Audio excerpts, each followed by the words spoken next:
All right, we've got a very special interview for you today. I got the opportunity to speak with Robert Dennis. Robert Dennis is the name most synonymous with comic art restoration in the business. He's done it for more than 20 years. I first started talking with Robert probably about 15 years ago when he was working for the Lewis and Wayne Gallery with Jim Halperin and selling a lot of original art and other collectibles through eBay and through their platform.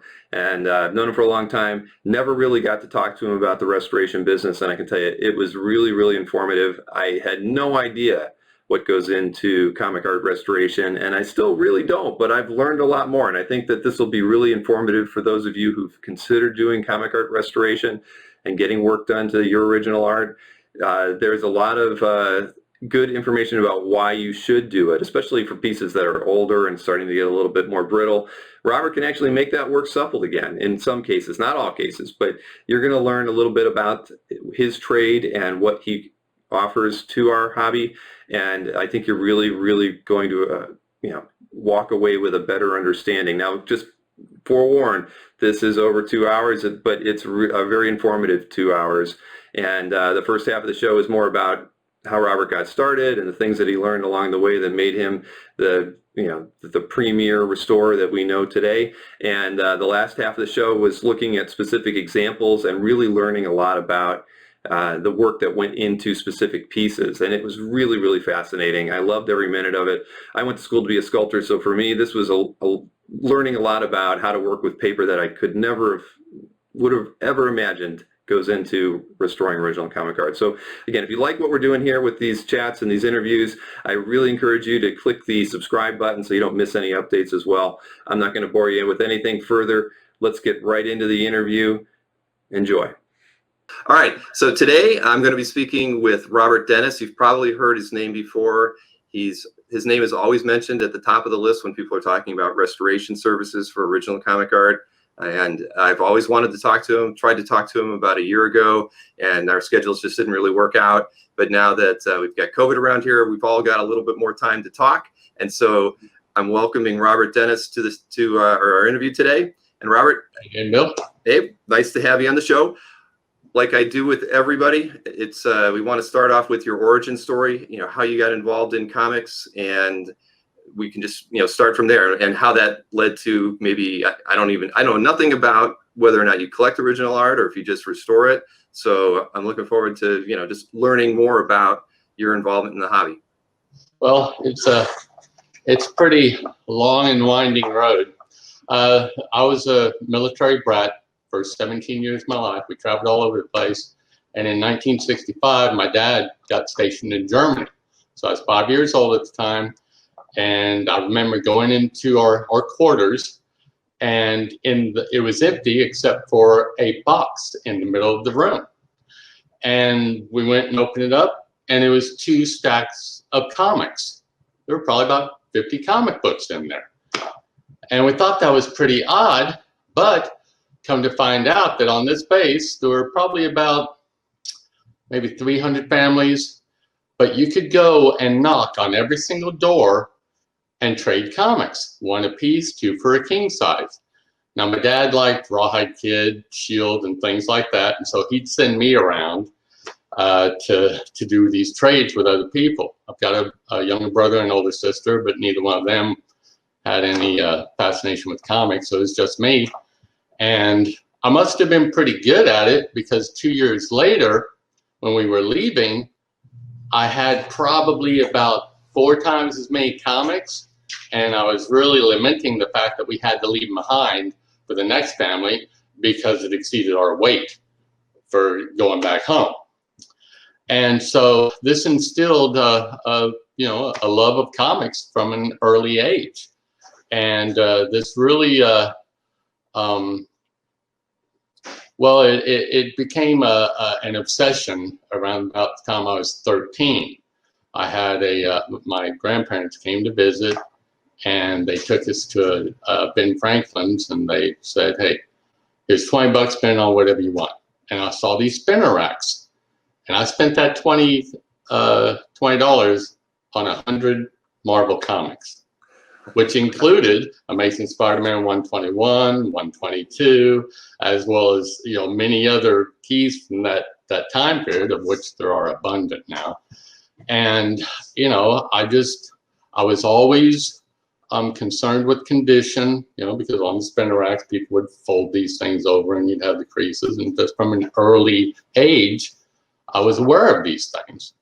And then my dad got transferred to Fairbanks, Alaska, and I ended up becoming a paper boy on post for the Fairbanks Daily Miner, News Miner. And I was making $130 a month in 1974 as a 14-year-old. And I spent every penny on comics, man. There was a shuttle I could take up to Fairbanks, Alaska, and there was this place called the Comic Shop. And I now know it was a head shop that happened to have some old comics there.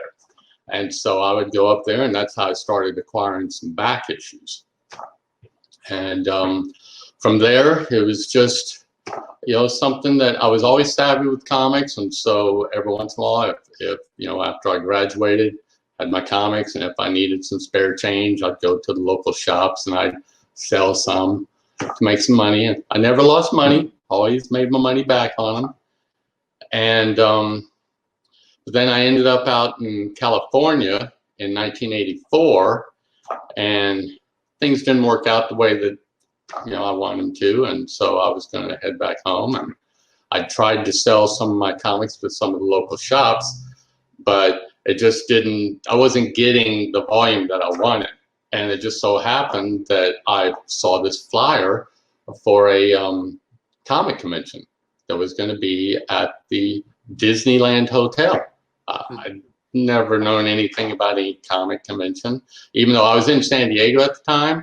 And I did happen to, I was driving out on the highway out there, and I saw out of the corner of my eye this marquee that said comic books. And so I quickly took the exit to go back and see what was up. And there was a guy sitting out there in the parking lot, like an attendant. I said, so what's the deal in this building here? He says, oh, you know, they've got just about every comic that you ever want in there. I said, really? I said, so I was going to walk in. He said, hey, it's $15 to get in. I thought, $15 to get in? But I'm going to be buying, you know, comics. I would think they'd want someone in there. And he's like, no, it's $15. I said, I'll just go to the local comic shops. Well, what I know now, I didn't realize then, it was the San Diego Comic-Con. Right. An early iteration of it in 1984. But I wound up at the Disneyland Hotel and ended up selling the bulk of my, at that time I had about 2,400 comics. I ended up selling just about all of them. And then I left, and I thought, okay, that's it. I'm out of comics for good. But then I went back to Missouri, and about a month after I was there, there was a garage sale, and I found a stack of about 100 Silver Age comics in a box for $10, you know, including early Daredevils, Spider-Man, a near complete run of the Shield Strange Tales, Sergeant Fury. I thought, oh, okay, well, I guess I'm back into comics again. And right, that's a piece, you can't beat that. Right, and I just, you know, I've never outgrown them, you know. And so got in college, and that perpetuated my love of them because, you know, I started hanging around other people that liked comics, and it kind of grew from there. And then fast forward a few years, and I was up in Kirksville, Missouri, finishing my college education, and there was a comic shop there, and I just didn't like the way they did business. I thought it was suspicious that my pull and hold box, you know, was always full except for those comics that a month later were selling for multiples of face value, and then the shop would suddenly have copies of this again. And, you know, I figured, you know, there's two colleges here. There was the Kirksville College of Osteopathic Medicine, which has about 2,000 students, and there was Northeast Missouri State University, which had 4,000 students. And I figured, well, you know, everyone's going to like what I like, right? So I know what everyone wants, and there's 6,000 students, and maybe, you know, 10% of them are interested in them, and maybe 1% are serious about it. So that's 60 serious collectors. And so, you know, I went home to my wife at the time. I'm going to open up a comic shop. I can do better than this guy. Unfortunately, 2.5 years later, I realized, you know, while I was a great, you know, comic collector, I didn't have any business sense at the time. And, you know, I found out that no one likes everything that I like. And so, you know, my first order of 60 Web of Spider-Man, whatever it was at the time, I sold 3 of them, and you had to pre-order 3 months in advance. Yeah, I realized I was in trouble. And it was literally 2.5 years of me trying to catch up with the orders. I never could. The sad thing is that when I closed the shop, I had 100 faithful customers, and they told me it was the best comic shop they'd ever been in. And I know it was, because I ran it as a collector. All of those variants and embossed whatevers that were popular, because this was from 93 to 95. And all of these, those premiums that you'd have to order a lot of issues to get, I never kept any of those. Those all went to my customers in weekly or monthly drawings. And, you know, I come to find out that the other shop, and I refused to raise the prices of any comics for 6 months, because I knew about how these fads were, these trends. And I wasn't going to do that to my customers. But come to find out that the other comic shop was sending their people over to buy up my comics and then take them over there and sell them at marked up prices once I'd ran out of mine. So yeah, that kind of jaded me a lot to the industry part of things. But neat thing is that I had 2 people who I brought in as assistants. They were 2 college students, and one was Brian Weedman, who's now a mover and shaker at Heritage Auctions now. Yeah. And he was about 20 when he came in there, and, you know, hey, I can pay these guys, but I gave them all the comics they wanted for free, and they'd go to shows with me, so I could go to the bathroom and have someone watch the table and things like that. And the other one, after Brian left, was Lon Allen. And he came in there, and he was about 19 years old, same thing. And eventually, both of them, you know, left college. They went on their own, and they started doing well, selling comics themselves, setting up the shows. And Lon is actually the one who told me about eBay. About 2 weeks after he found out about it in '98, after he assessed it, he told me about it.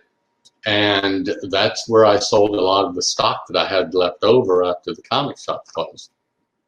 And as it turns out, Heritage saw a piece that I had framed for Lon, the original cover art to Giant Size Conan #1. He'd acquired that, and for his birthday, I went ahead and took the art and the comic, the bronze coin, and then the quote on the back of the coin, and I framed this up in a double layer crushed velvet mat with a Larson Drill marble frame. And I framed that up to him because at the time I was working at the multimedia department of KCOM, and among other things I did was framed certificates and things like that for professors and students and such. So I had access to all of that stuff, and that's how I did that for Lon. Well, then he puts that on eBay. He wasn't going to sell it. He put a ridiculous price on it just to see what it would go for. Well, it went for just a couple $100 less than that ridiculous price, but it gained the attention of Jim Halpern, or at least if not him, someone from Heritage. So they contacted Lon, and that's what got him a job at Heritage. And then the next signature sale that was coming up, they were asking this new group that they gotten together. I think this was the end of 2001. When they asked that, Lon said, oh, I know this guy named Robert Dennis. He knows all about comics. So they brought me down there to start writing descriptions for the comics. And about either the second or third time I was down there, because they started bringing me down there on a regular basis for doing this. And about the third time I was down there, they needed someone to write for their original art pieces. And I said, well, you know, I've got a background in art. You know, I mean, my degree is in commercial art. And so I started writing the descriptions for the comic art. Then, maybe that time or a time after that, then Heritage acquired the Harvey Art Archives. And I overheard Ed Jaster talking about how they needed to find a graphic artist who could just reproduce the missing pieces and to identify them. And I just tapped Lon, who was still a lowly cataloger at the time, and I said, I could do that. You know, and so Lon says, hey, we got someone right here that can do it. And so they gave me a quick interview, and they gave me 50 pieces of, I mean, mangled Harvey art. You know, the Dick Tracys and Blondies, Dagwoods, and Joe Palooka, stuff like that. And so I brought them home, and the first thing I did was I considered the paper itself, because I mean, you know, parts were all cut off and all this kind of stuff. And just early on, I knew that I didn't want to do anything that would be detrimental to it. And so I did some research on the internet, which at the time, you know, it's not like it was now, but I stumbled on to this guy that said, I'm going to tell you all the secrets about restoring prints that the museums don't want you to know about. You know, and so I read through this, and at the time it didn't apply exactly to what I was needing to do, but it was a wealth of information. And so then the next challenge was, well, where do I find the reference material? Because unlike today, where every single comic ever made seems to be online, back then, oh no, this didn't exist. But I had the Gerber photojournals. And so yes, I took those little thumbnails and scanned them in to my computer at 600%, and these murky, you know, pictures, I was able to kind of, you know, reproduce these stats for these things, which they weren't really stats. They were just, you know, just printouts of the whole top part that was typically missing, and then I'd mount it to a board to keep everything together. And yeah, I look back at those pieces now, and yeah, they make me cringe. They're so poorly done.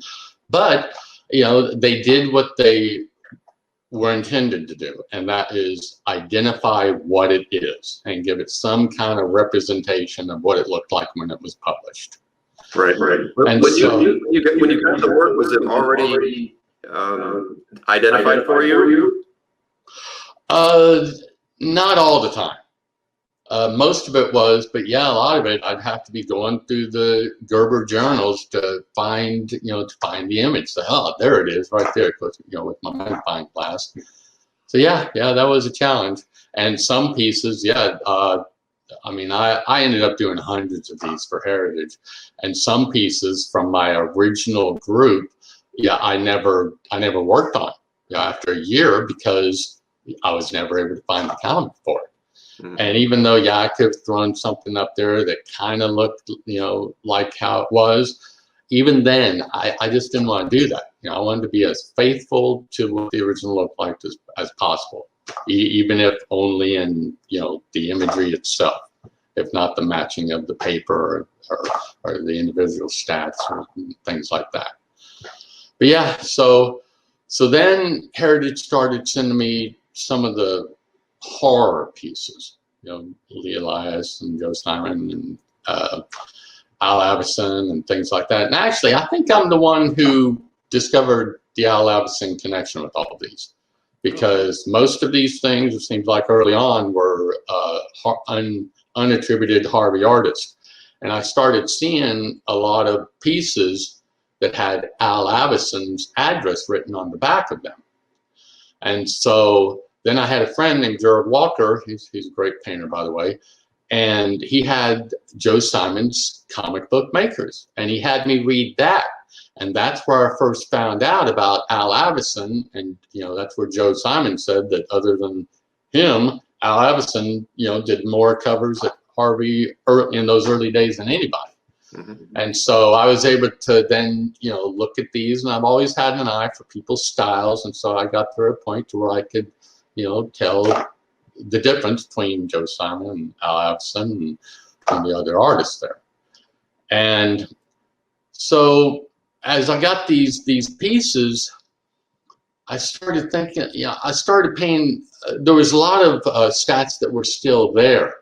And that's why I started thinking about the fact that, maybe I should try to start making these things look more like the original stats, at least in the color, and also with the sheen. Some of them were matte, some of them were satin, some of them were gloss. And so these are things that I started to consider. And at one point, just before digital cameras really replaced all of the standard film, there was a dark room at KCOM where I was working. Before this, I'd quit there, but it was always on good terms, and I had a good rapport with the print shop there, and they'd let me go into the dark room, and I started reproducing the stats in the way that they were originally made. Mm-hmm. And that's where my stats really started blossoming with regard to the realism. And it was that was the beginning of it. And then Heritage, they asked me if I could clean something for them, and I kind of went back to that one original site I was telling you about, but a lot of his was like, you leave it out in the sun, and in water, and it'll do that. And I thought, there's all kinds of reasons why that's just not going to work for me. Mm-hmm. But it just so happened that when I was in college, I had a print shop teacher who I remembered saying that not only did he collect etchings and prints from the 1890s to 19 teens was his area that he really liked, but he had mentioned that he cleaned these things for the local museums. And so I went to talk to him about this, and he gave me a 45-minute crash course in how to clean things. And let me tell you, it was all very exacting, very precise. It has to be this much of the solution to this much of the water, and it has to be at this temperature, and you have to keep it at that temperature. And once the temperature goes down, you need to take some of it out and put it in the microwave and heat it back up and pour. Very stringent. And then he gave me a little bit of the stuff. He said, here, go experiment with it. And so I did. It just so happened that I had a piece. It was a giant size Man-Thing page that, I bought it at the end of my honeymoon up in Chicago. It's six nights up there. It was great. And we're leaving, and there's a comic shop. And I said, hey, we're going home, and I'd been doing comic shops here. Can we stop in here real quick? And she said, sure, okay. So we stopped in there, and it was the first time I'd ever seen original art for sale. And there was a stack of things. Oh man, the stuff I should have gotten that I didn't. But I ended up getting this giant size Man-Thing #2 page by Buscema and Claus Janson, mm-hmm. and then a Inhumans #6 page by Gil Kane and Frank Claremonti, $10 a piece. Man, those were the days. And so I had those, and the giant size man thing happened to have some printer's grease on it, even though at the time I really wasn't sure what it was. And so I tried a little, this solution on that, and it ended up coming out. And so from there, it was just, it's been an evolution of just my expertise. I mean, there were, like I said, a few areas of reference online that I was able to access, and I know enough about art in general to be able to infer things. And so even for like seminars, for the American Association of Conservators, or I don't remember the exact name of it, but I'd see these symposiums, and I'd just look at the synopsis. And just looking at the synopsis, I would think, I bet they really mean this. And so I'd be able to take these pieces and I'd be able to experiment on my own stuff. And just this again was increasing with my ability and expertise. And this went on for, well, I started this at the very beginning of 2002. And by 2007, I was reaching a point where I was pretty comfortable with the stats and starting to get comfortable with the cleaning. And that's when the pieces started. Well, they started coming in. Lon Allen, I have to credit him with this. There was a big collector that saw one of my later Harvey pieces, and he asked who did it, and Lon gave him my name, and so he's the one that sent me some great pieces, including the Mystery in Space 90 cover. I mean, this thing, and that piece is really the one that made me just take a step back and go, okay, I mean, this right here, this is important. I can't do anything wrong on this. And so yeah, from there it just kind of, it was word of mouth. Just, he liked his stuff, and so he started telling other people, and then they started telling other people, and then finally it came to Nick Catratis, and wow, that guy, I mean, he was just, he was my champion. He's the one that really started getting my name out there. I have to give him credit for that. And yeah, Nick's name comes up in a lot of stories. I'm sure. And they're all good. They're all good too. So yeah, and this is good too. And he's the one that I was at this time. I was now working for Jim full time. I'd been taking care of his collection on a freelance level about a year and a half after the doing the freelance for Heritage. Jim was building his J Halp website, and he needed someone that wouldn't be a conflict of interest, and so he had me start coming down and photographing his personal collection of art, collectibles, and things like that. And so we got to know each other very well that time. And after about a year of this, he says, hey, I need you to move down here full time. This is going to be a full-time job. And so he made me an offer I couldn't refuse. And so I moved my family down to the Dallas area. And that's when I started doing work for him. And that lasted for 9 years there. Well, I started there November 13th, 2005.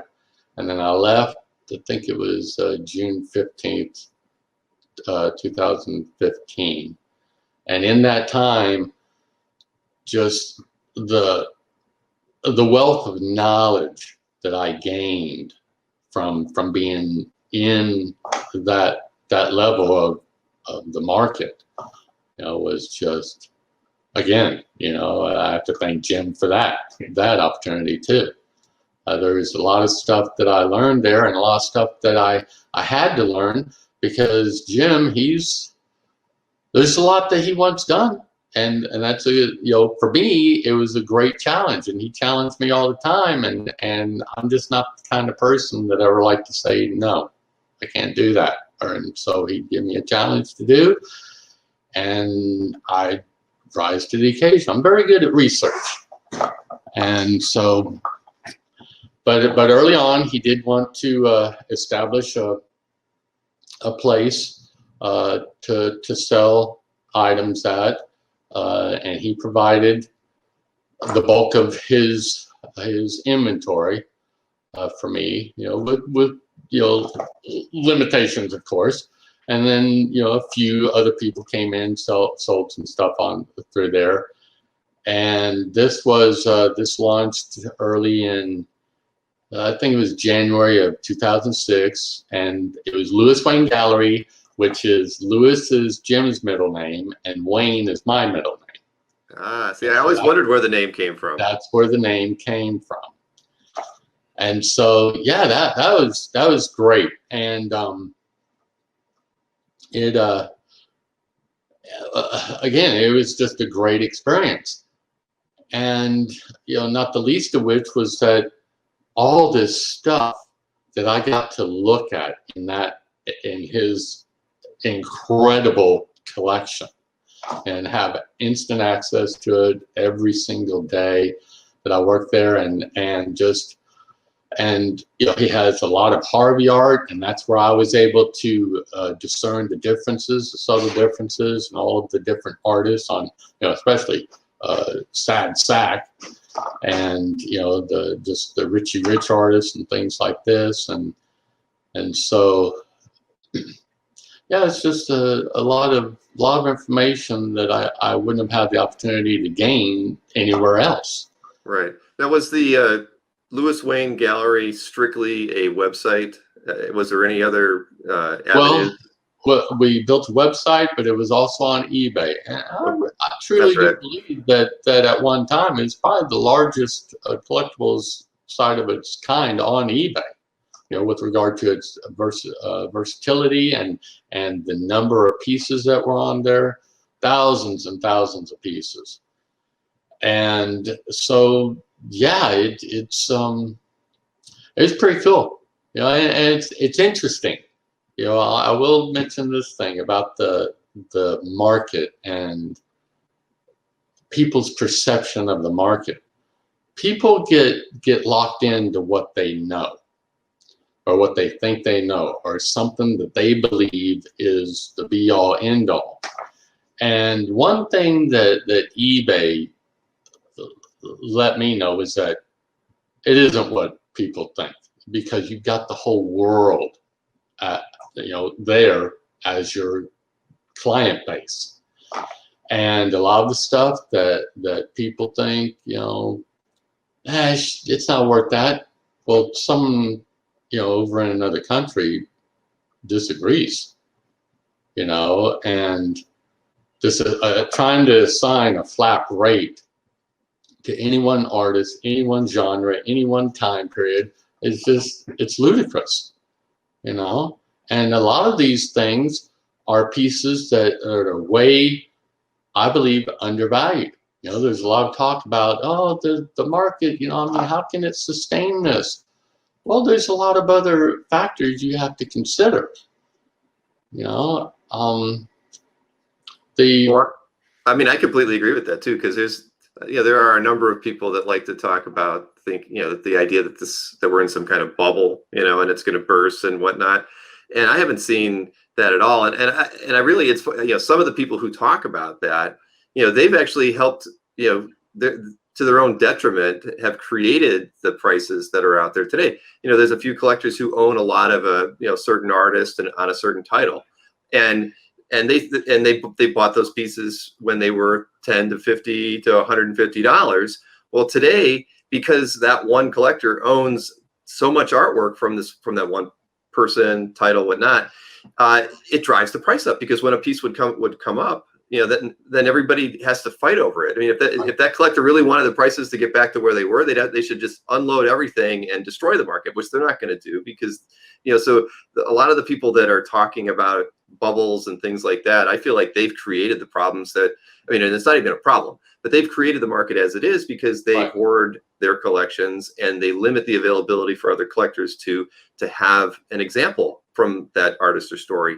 And you know, and again, I hear it all the time, but you know, I chuckle. I chuckle behind the scenes, but now I'm chuckling in front of everybody to let them know that I really think that the people who are complaining are the ones who've made the market what it is today, and have made it as strong as it is today. And it's not going to change because they're not going to let go of the artwork. Right. And all you've got to do is look at the fine art market. There's 300 years of history there, and the prices don't go down.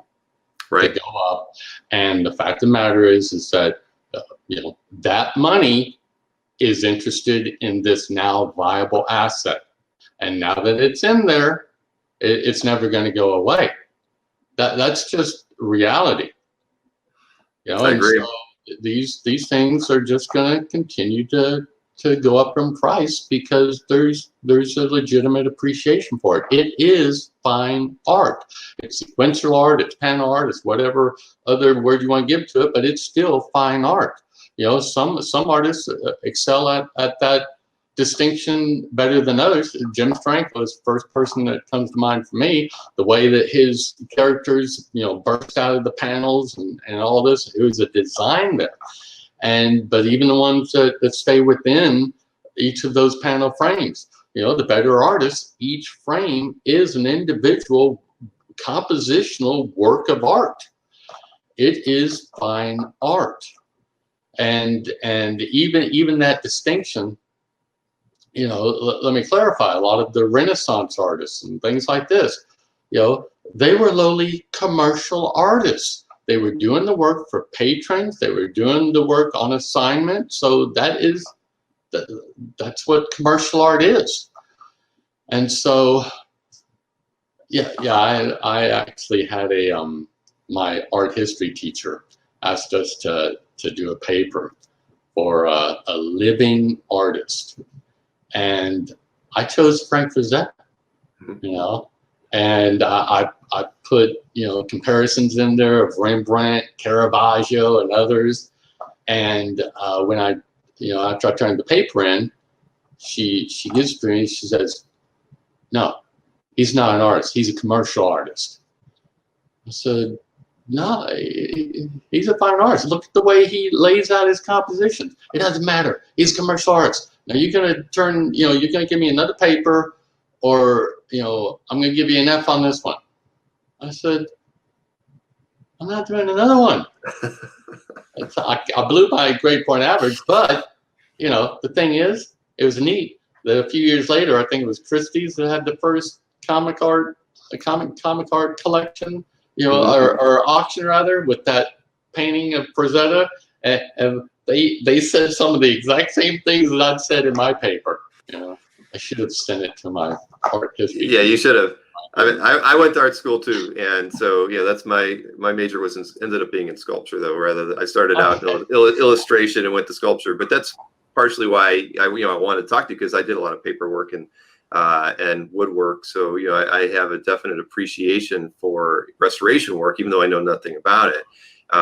But yeah, when I had to do my art history paper, I didn't go comics. I did mine on Andrew Wyeth. So, but he's, you know, he did a lot of commercial work too. So sure. At the end of the day, and but he was who I at the time was really focused on, and I really appreciated his work. And I was going to school in New England as well, so I was seeing a lot of his work in person while I was in college. Oh man!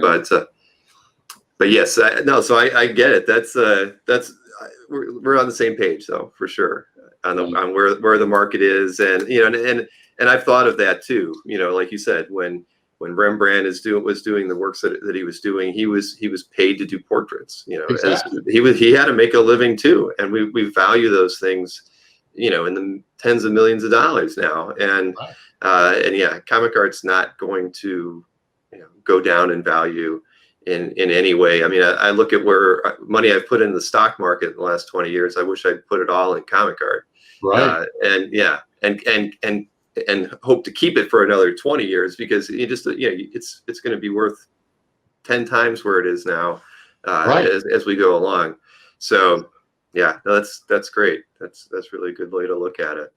So so getting back to Lewis and Wayne Gallery, so you were sharing the work on eBay and selling the work through the site. It was also one of the early market sales venues that we started importing on CAF.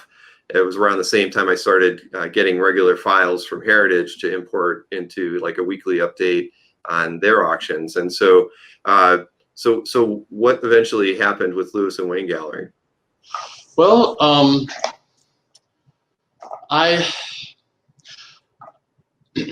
the art restoration part of things for me was becoming overwhelming. I was getting a lot of work, and I was working for Jim and doing overtime there too, and doing the art restoration, and it was just, I was tired, man. I was tired all the time. And meanwhile, Nick Travis was like, "You need to do this full time. The market is ready for you. You need to get out there, and you can do this." And I didn't. I knew that art kept coming out at that time. This is 2014, and all this stuff is coming out, and it's like, wow, this stuff exists. And a lot of it needed work, but I also thought, man, I mean, it's got to be finite. It has to be finite. And I was considering it, but I just didn't think that it was a good move, financially for me, honestly.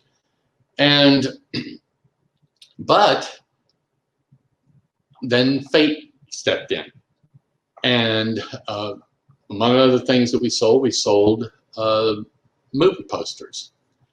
And someone called me up from California that I had sent one of these posters to. And when I sent it, I didn't know that it was someone who restores posters. And they saw Lewis Wayne Gallery, contacted me and said, "Hey, we're actually, this got sent to us by the client, because we're going to restore it and then send it back to them. If you need any work done, let me know."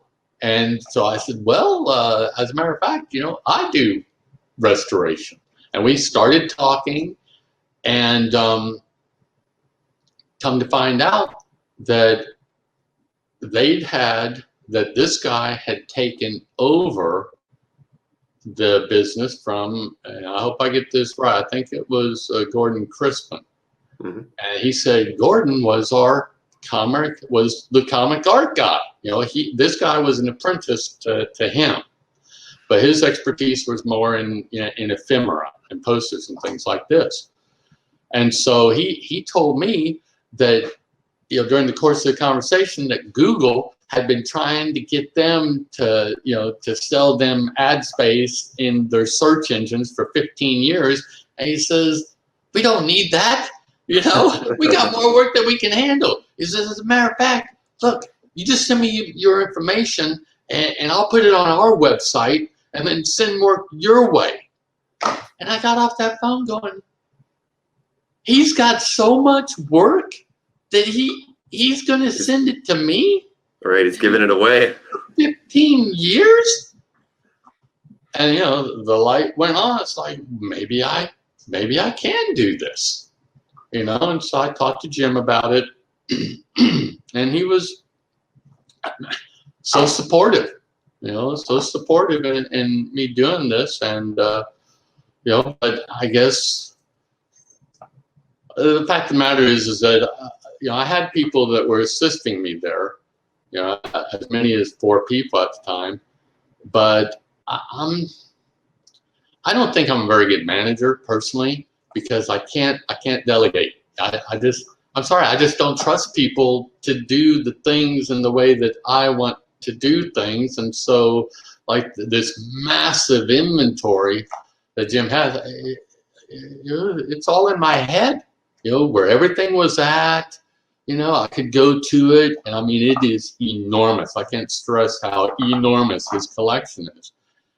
And just, I guess for whatever reason, they decided not to, to close it down shortly after I left.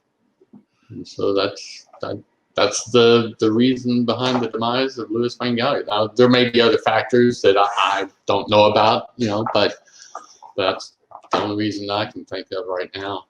Now, when you left, did you actually leave the Dallas area? No, because I actually lived in Greenville, which is like 50 miles away.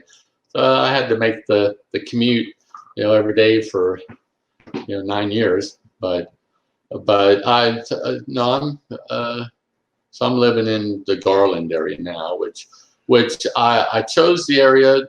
A lot of the reason was because of proximity to Heritage.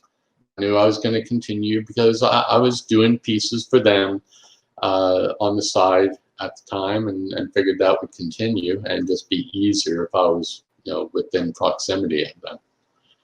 So now it's like a 18-mile drive, so it's not that far.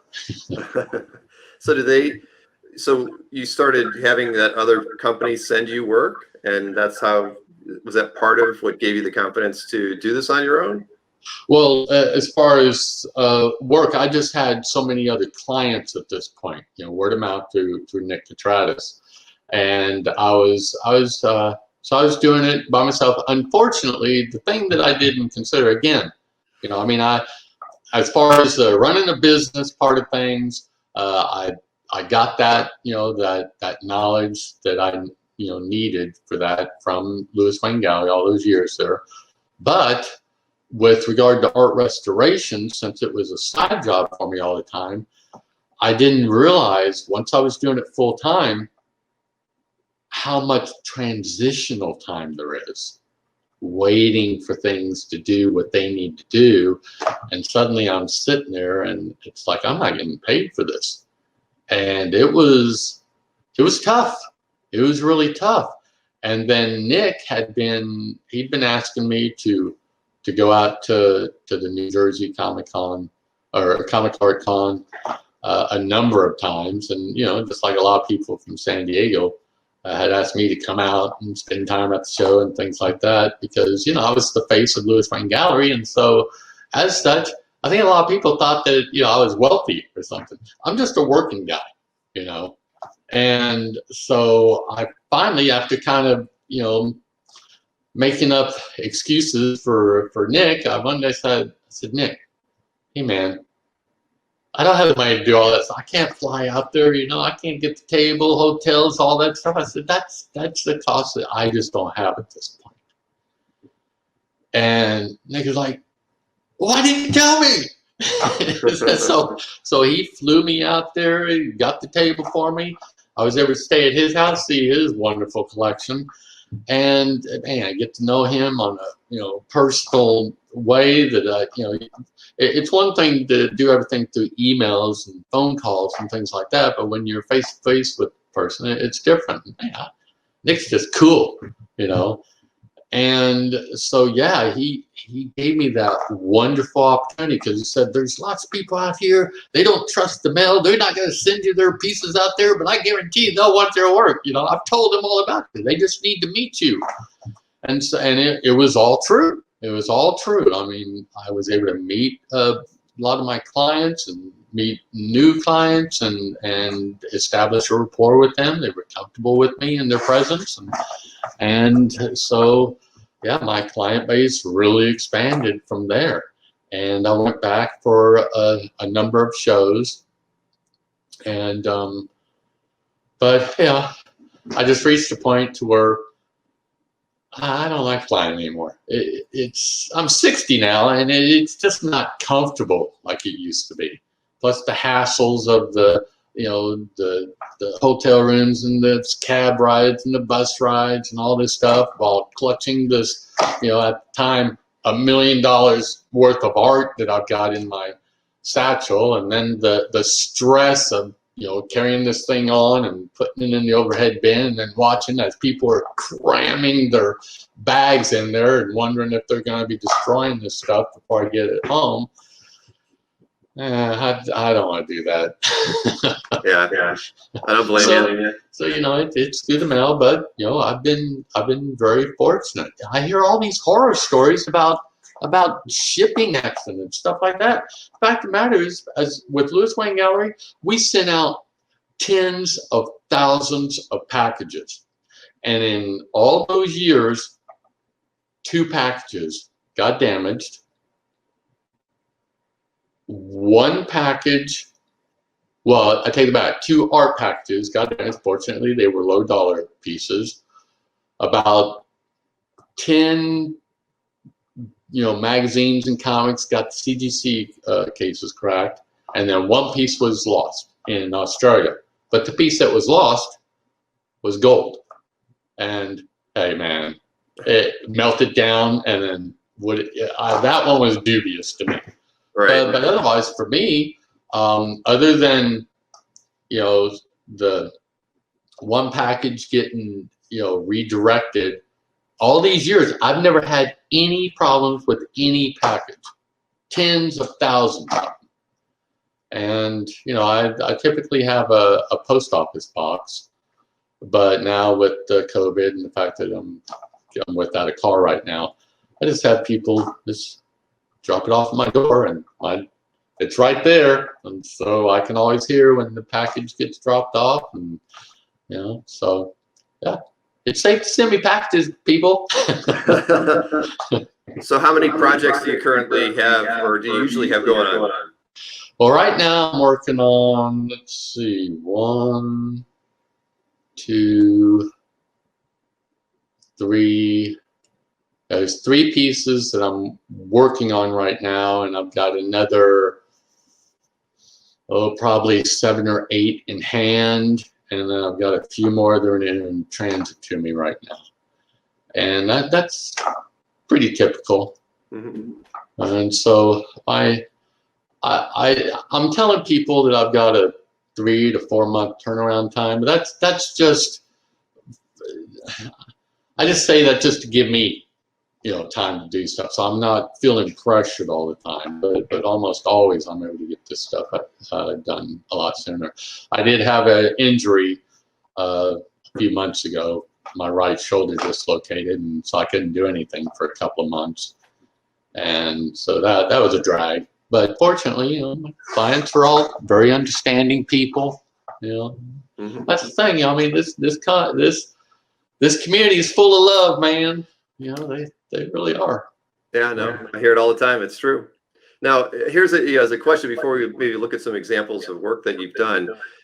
When someone approaches you with their problem, do you have them send you some scans, and then you let them know the length of time it's going to take, and the cost? How do you usually handle negotiations like that? That's exactly right. People will make the initial contact with me, oftentimes without an image, and I'll tell them, okay, send me the image and let me assess. And then they'll send me the image. I'll assess what I can see, and almost always, I mean, I can pretty much tell what I'm going to have to do just from the image, if it's a good enough image. And if there's any doubt or any change that, then before I start to work on it, after I've opened up the package and been able to assess it in hand, then I'll contact them and may say, oh well, I didn't see this or this, but that's very rare.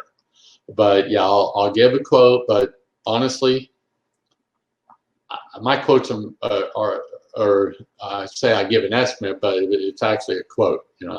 When I say something, there's only 2 times that I've asked for more money after the fact. But otherwise, yeah, that's it. Regardless of if it takes me, much longer, which is often the case, I give a quote, that's what I'm going to go by. I mean, at this point, I would think that, after 18 years of doing this, I should know what to expect. But I can say this, every piece is different. Every single piece is different. Just when I think I've got it all locked in, something happens that I just wasn't expecting. That takes me a lot longer to do. But I just oftentimes I feel that that's on me. I should know these things by this point. So I'm not going to, charge the customer, more just because I didn't know what I was doing. Mm-hmm. How did have you ever worked on things like vellum or do you strictly work more on, Oh you yeah, know, standard? I work on vellum all the time. Wow, that is oh my gosh, that was a whole nother animal. And thank goodness I had a windy piece that when you know, Heritage sold all that Harvey art for a couple of years. And when they got down to the bottom of it, there was all of this, I mean, it was disgusting, mold covered stuff. And they knew, they came down there, and after dealing with me for, you know, now at that point, you know, a few years, they said, we know this is going to cost a lot more than it's worth to even fix it, and maybe you can do something with it. So they gave me about probably 50 pieces of art, and included in it was one vellum piece. Beautiful. It's probably like a 18 by 18 Warren Kremer windy piece, but it was just moldy big time and glued down to a board. And so there's all kinds of challenges that I've gotten to work out with that piece through the years. I mean, I've probably cleaned it a half dozen times.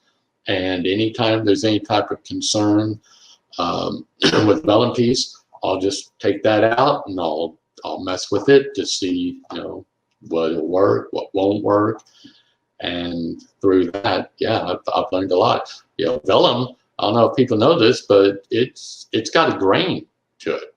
Oh yeah. And so that grain, you know, depending on the solvents or solutions that you're using on it, it can expand and contract in different ways. And when you put it through the drying process, it's not going to maintain the same shape oftentimes, which is why, you know, I can look at some comparatives work and I say, that doesn't line up like it did before, because you can see that it shrunk this way or this way. Well, again, trial and error. I've gotten to a point where I can almost always get it back to the original shape. Now, there's lots of challenges, especially like I worked on the Defender's 10 Thor versus Hulk cover. And that square stat that's on there, they cut around the stat on the vellum. And so there were cut marks on that. And trying to get those things on the inside of the vellum back to, that was a nightmare. That was a nightmare. It literally took me 8 times of putting in the solution, taking it out, putting in the solution, taking it out, trying different ways to mitigate the shrinkage this way and contraction that way, which they're both doing it at the same time. And yeah, it was a challenge, but I got it. Yeah, I got it. And so I never say never. It's my motto. You know, I'm going to figure these things out. And yeah, I mean, you know, a few years into doing this, and where I was really beginning to start doing more than just stat work, I lamented the fact that, man, I wish I'd gone to school for conservation.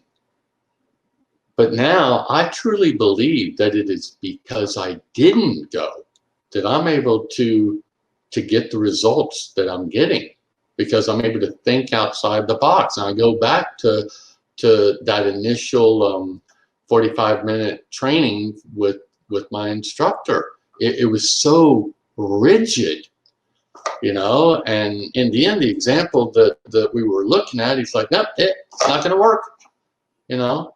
And I now know that if I had that piece then that Heritage wanted me to work on, that I wasn't able to do anything with, I'd be able to do it now.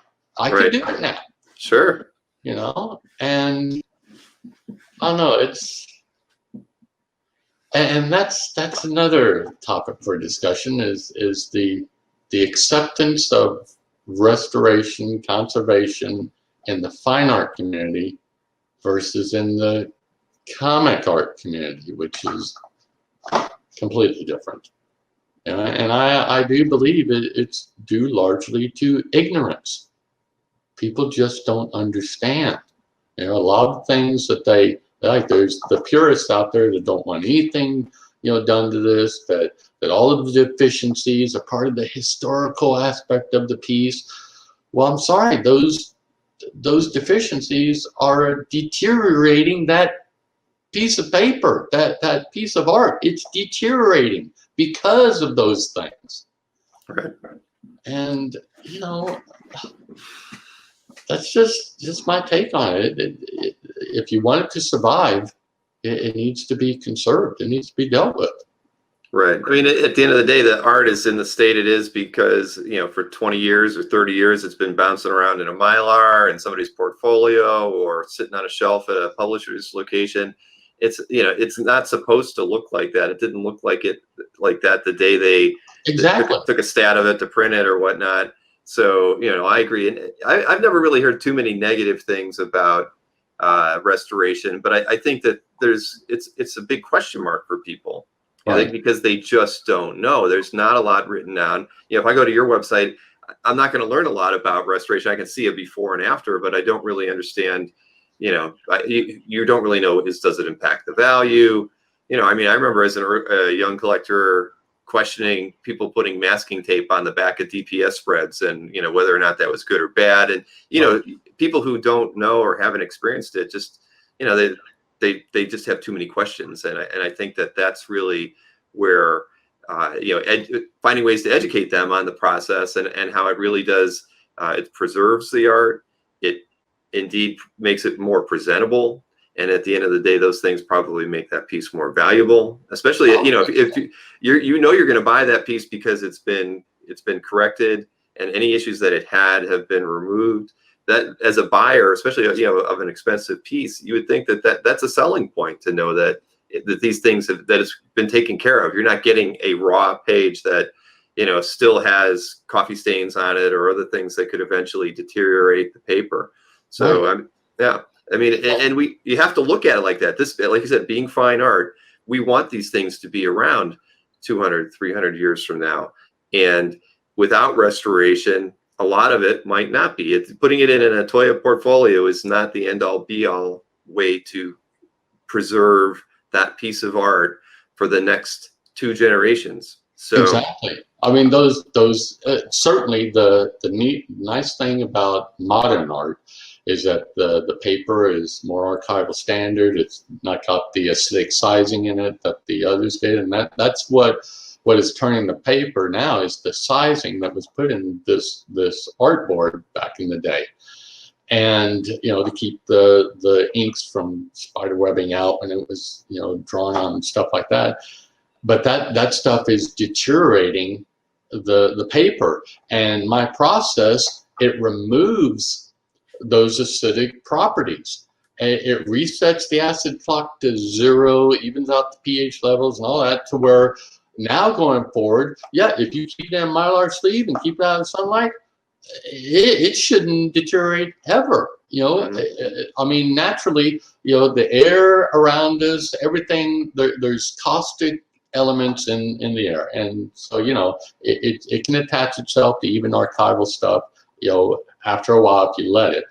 But if a meaningful consideration is taken to preserve the piece, then it'll never suffer those problems again.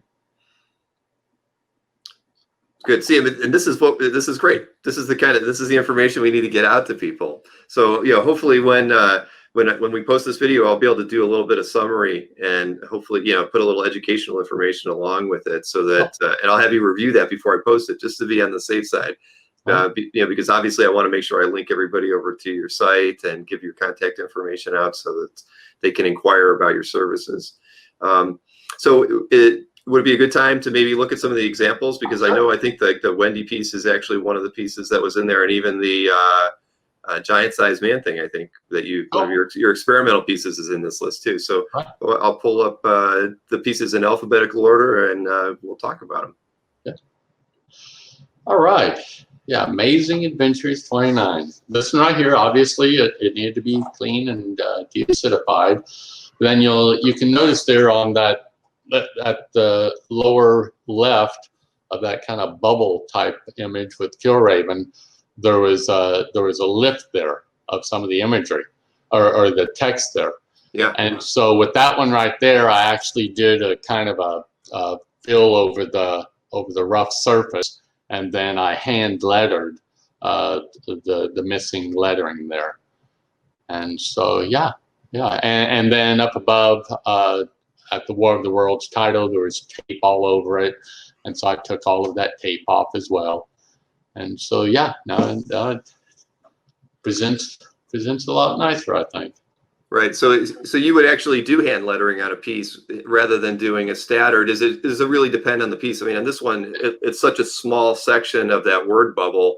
Hand lettering made more sense than right, exactly. And again, well, obviously because it wasn't a stat to begin with, you know, it was right. hand lettered right there on the page, and so yeah. Very good. So why was it split like that? I was assuming it was like one of the, because I have art with word balloons on it where the word balloons are on paper, but they're cut out and adhered to it. So in this case, it was on the page, but it seems like an odd piece to be missing from that. Right. I mean, all I can think is maybe there was another piece of art that was stacked on top of it that maybe had tape on it or something, and it got caught and pulled off whenever it was you know, taken apart. I mean, you know, there's a variety of reasons I guess it could happen, but that's just right. You never know, right? Right. It's interesting because it's right near the title too, the Hell Destroyers. Like maybe something was there that, like you say, that maybe they peeled off at some point and it damaged the art. That's interesting. Right. All right, so I'll move on to the next piece, Big and Little. Oh yeah, wow.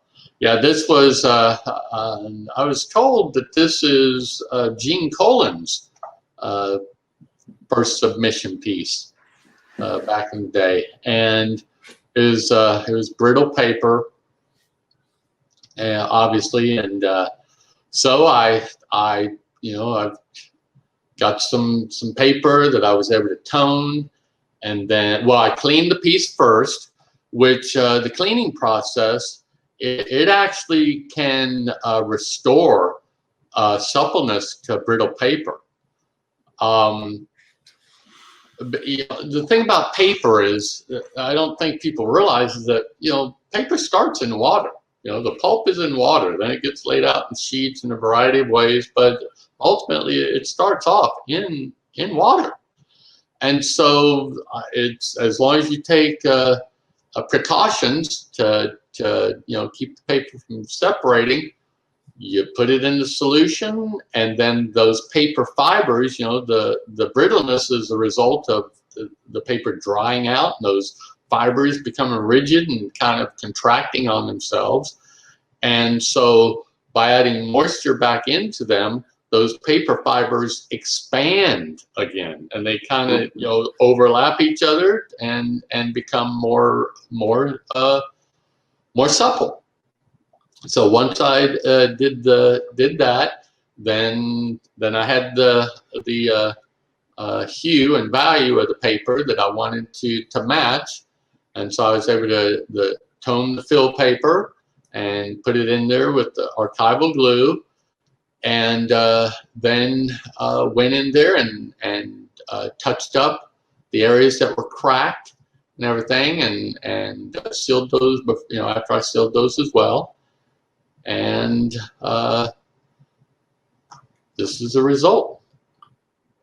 Yeah, you know, as a collector, that must have been amazing to get the piece back, because, you know, they send it to you and it feels rigid. You know, you almost feel like if you were to bend the piece of paper too much, it might crack, and then they get it back. Oh, it would have. Oh, yeah. Right, it would. right, and they get it back and it's supple. Right. That you know, that has to be such a wonderful feeling to get something like that back and just know that it's changed that dramatically. Oh yeah, and that's my satisfaction. You know, I just you know, a lot of the work is it's very tedious, and I'm sure a lot of people would find it boring. And there's times when you know, it can be a drudgery, but then the piece is finished, and I just think, wow, I was blessed with the skills to do this. You know, and it's very rewarding. Right, because where would that piece be 10 years, you know, from the time that you touched it? You know, it probably would have chipped more. and Possibly, yeah. yeah, it could have gotten to the point where it wouldn't have been worth restoring, but you never know. All right, this is one of those early pieces where I, was able to just identify, what was missing.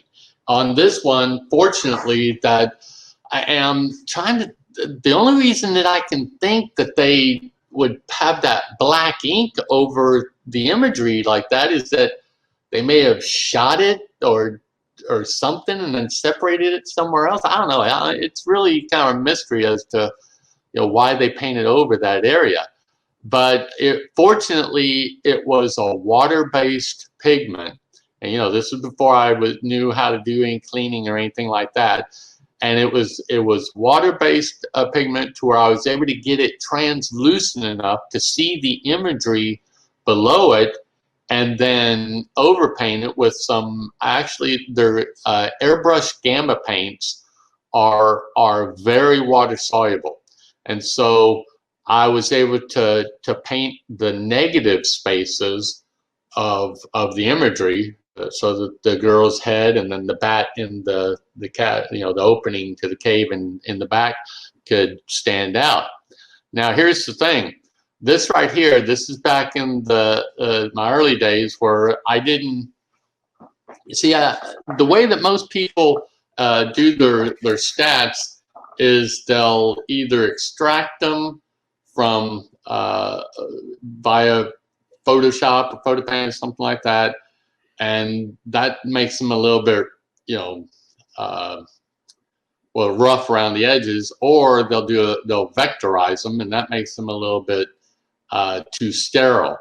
And in my case, these, I had a catalog of about 2,000 fonts, and so I was able to find fonts that were pretty close to the original to reproduce these stats. And you see that Lee Elias's signature was over there at the bottom left, and so I actually put that stat on acetate overlay taped to the backside, so you can pop that up and see the stat there.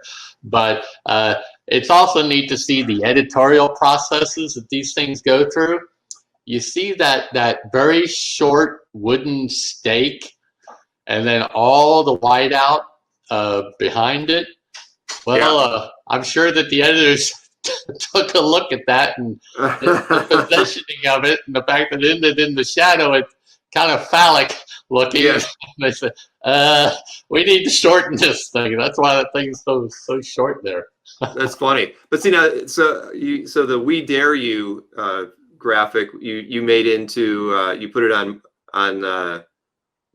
some kind of a, what did you say again? Because it was a clear acetate overlay, and I taped it to the backside, and then that way it could be flipped up, and you could see Lee Elias's signature there.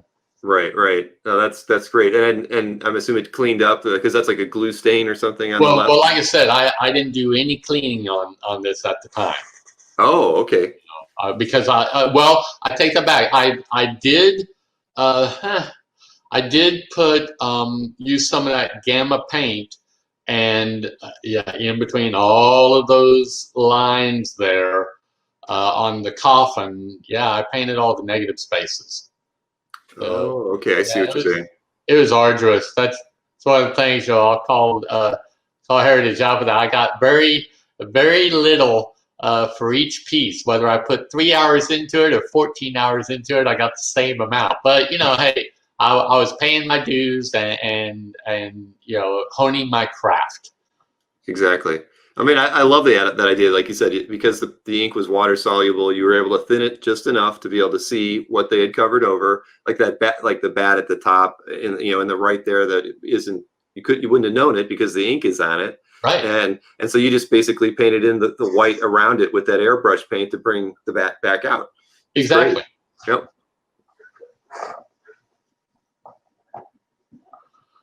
Okay, this one is I forget the name of this. Our family Family Upstairs. Yeah, the Family Upstairs. That's right. So early early Ignatz down there. Oh, Isn't yeah. that the name of that mouse I from believe you're Crazy right. Cat? Yeah. Yeah, so this is, yeah, an early example of that. Obviously needed a lot of work, so it was the cleaning and then, you know, finding pieces of paper that's the same thickness and tone, and then, yeah, archivally sealing it. And yeah, this is, it brightened up. You know, it's frustrating for me. I'm not one to rest on my laurels. This was done probably 3 or 4 years ago, and I just feel like I'd be able to do a better job at getting that stain out of that second panel from the left there. And you know, I'm my own worst critic. I'm sure, you know, other people looking at they don't, you know, hone in on those areas that to me are still detrimental. They're you know, most people look at the overall piece and the improvement, which, you know, is undeniable. But I still look at these things going, I could do it better now. I know I could do it better now. Well, I mean, that's, you know, we're all critical of our own work, right? And you always see Sure. the blemishes of the things that you've got, and most people walk by it, and like you said, they're looking at it as a whole, and they don't take in the rough edges on things. So no, that's good. That's the critical eye you have to have, and the you know, the love you have to have for the work you do to know that you can, you know, you look at something and you know you can do a better job. Right, right. Yeah, this one. Oh man, this was a challenge. The you know, post 1995, most of my stats I will vectorize because, yeah, the digital quality of everything is so high now that everything is so clean. But the challenge for the title logos is that so much of the coloring is done with gradients and things like that, with no hard edges. And so I like to, for me, whenever you do these gray tones, uh, based on those color logos, try to extract those and use those as the logos overlays. It screams fake. And my whole goal is to make something look as natural as possible. And so the challenge for this one was how to make those gradients into something that was believable as a solid image. And so yeah, it was that was a challenge. And you know, I think it turned out all right. And I've developed my process in a way that I can get these things exacting with their placement, because that's another thing that irritates me is seeing all of these logos that, you know, reproduced logos that you got all this area of separation between where the imagery that they're supposed to be setting behind and the lettering itself. Yeah, it's funny because when I looked over the images that you sent, this was the one I thought, well, why is this one in here? But now that you're talking about it, it makes perfect sense. So was the logo done as an overlay as well? Yes, okay. That's on an overlay. Because again, on anything post 95, I recommend overlays on. You know, I mean, I'm going to do what the client asked me, and some clients want me to put it right on it, but since they were never on there to begin with, then I advise having an overlay done. Sure. No, that would make sense, and I can see why it would be a challenge. I've always wondered that myself, but in a piece like this where you have to have basically this negative space that you know, imposes itself into the logo, trying to actually get that to line up properly with an overlay, it has to be a challenge. Yep. This is that first piece I cleaned, and you know, I looked at this and and again, just the depths of what I could do. That like the glue stain at the top, the tape glue stain. That's actually I painted over that with some of that gamma paint again. And that tape down below, now I would have taken the tape off. But back then, I didn't even know how to get tape off after time. And so, yeah, I was able to just, do the cleaning of it. And yeah, another thing that I was nervous about going to that first show with Nick Catradis was archival standards. I'd heard that through the years, and it was always a concern for me. And just as fate would have it, I stumbled on this paper. It was the definitive paper done in the late 1980s. There's like 56 pages of chemistry and all kinds of stuff that was wanting to put at rest what was best for the paper, what was detrimental for the paper, via amateur means to the most professional means. And in the end, the conclusion was that what is in the paper itself, unaddressed, is more detrimental than putting it into tap water with its chlorines and fluorides and who knows what else is in there, which, yes, has detrimental elements to it, but they're not as detrimental as doing nothing at all. Right. And then I stumbled on a YouTube video of a licensed conservator going through the steps. There it was. And it's just funny, from my perspective, just to listen to them talk about their craft. And they use this hoodoo voodoo lingo that I'm sure is well, I know it's so that people don't know exactly what they're using and what they're doing, even though it's something that someone like me, I was able to figure out. But the biggest challenge and notion is whether or not you have removed any detrimental remnants to the paper at all. And by the end of watching this, I knew that I have my process not only meets archival standards, it exceeds it. And there's other areas of comic collectibles that we can get into where I can that's been proven, and I just so this piece in particular, I did this in, I think it was either 2003 or 2004, and ultimately I sold it probably about 10 years later, and it was in the same condition as it was then. No detriment to it at all. And this one, yes, I put it in tap water early on in my bathtub because I didn't know any better. Right.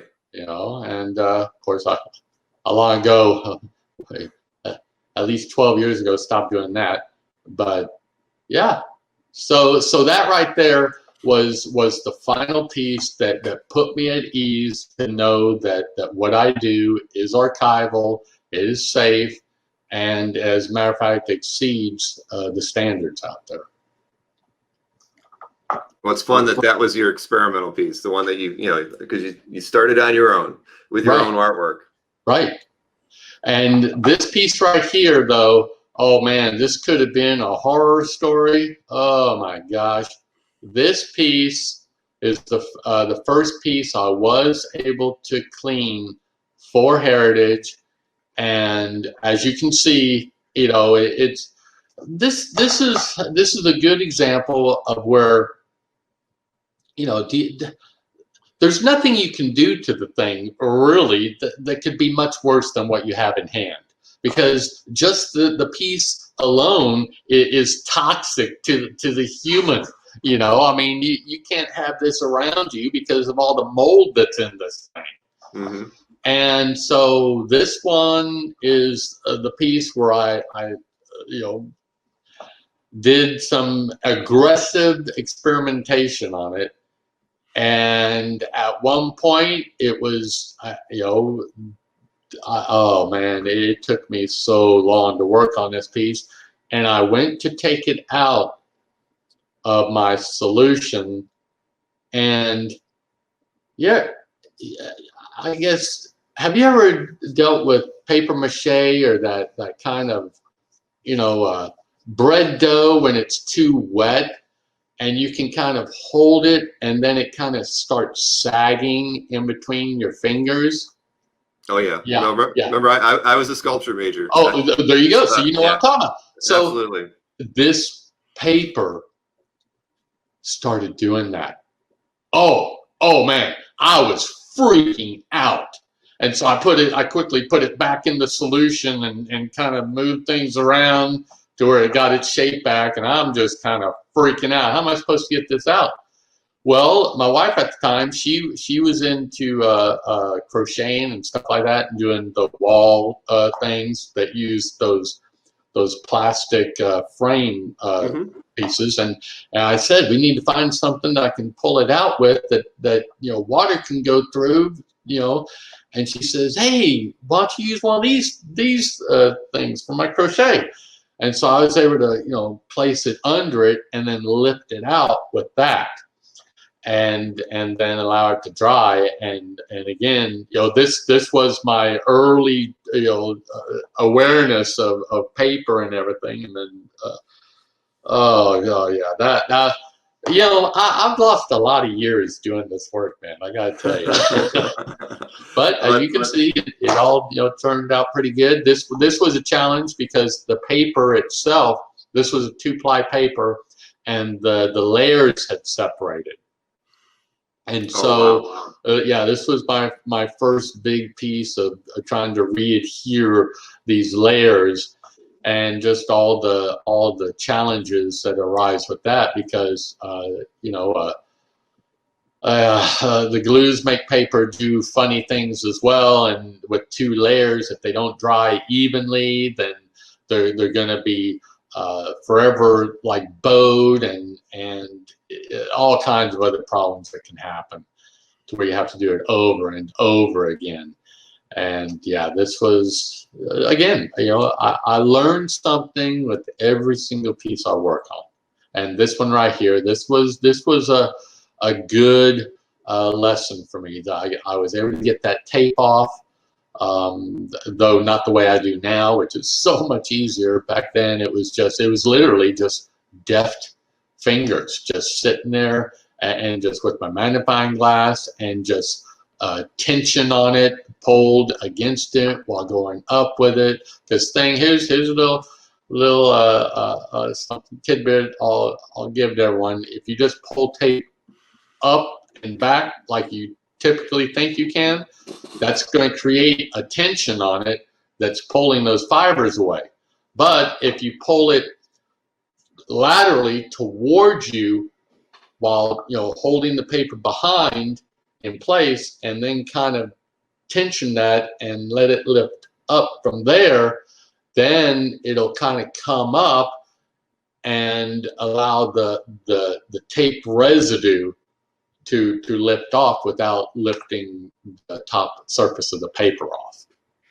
Interesting. And so yeah, but I mean, yeah, it's literally, you know, it's a challenge. I had one client that had tried to take a stat off of the same principle, and he ripped it, you know. And once it gets ripped, then it's almost impossible to get that thing off.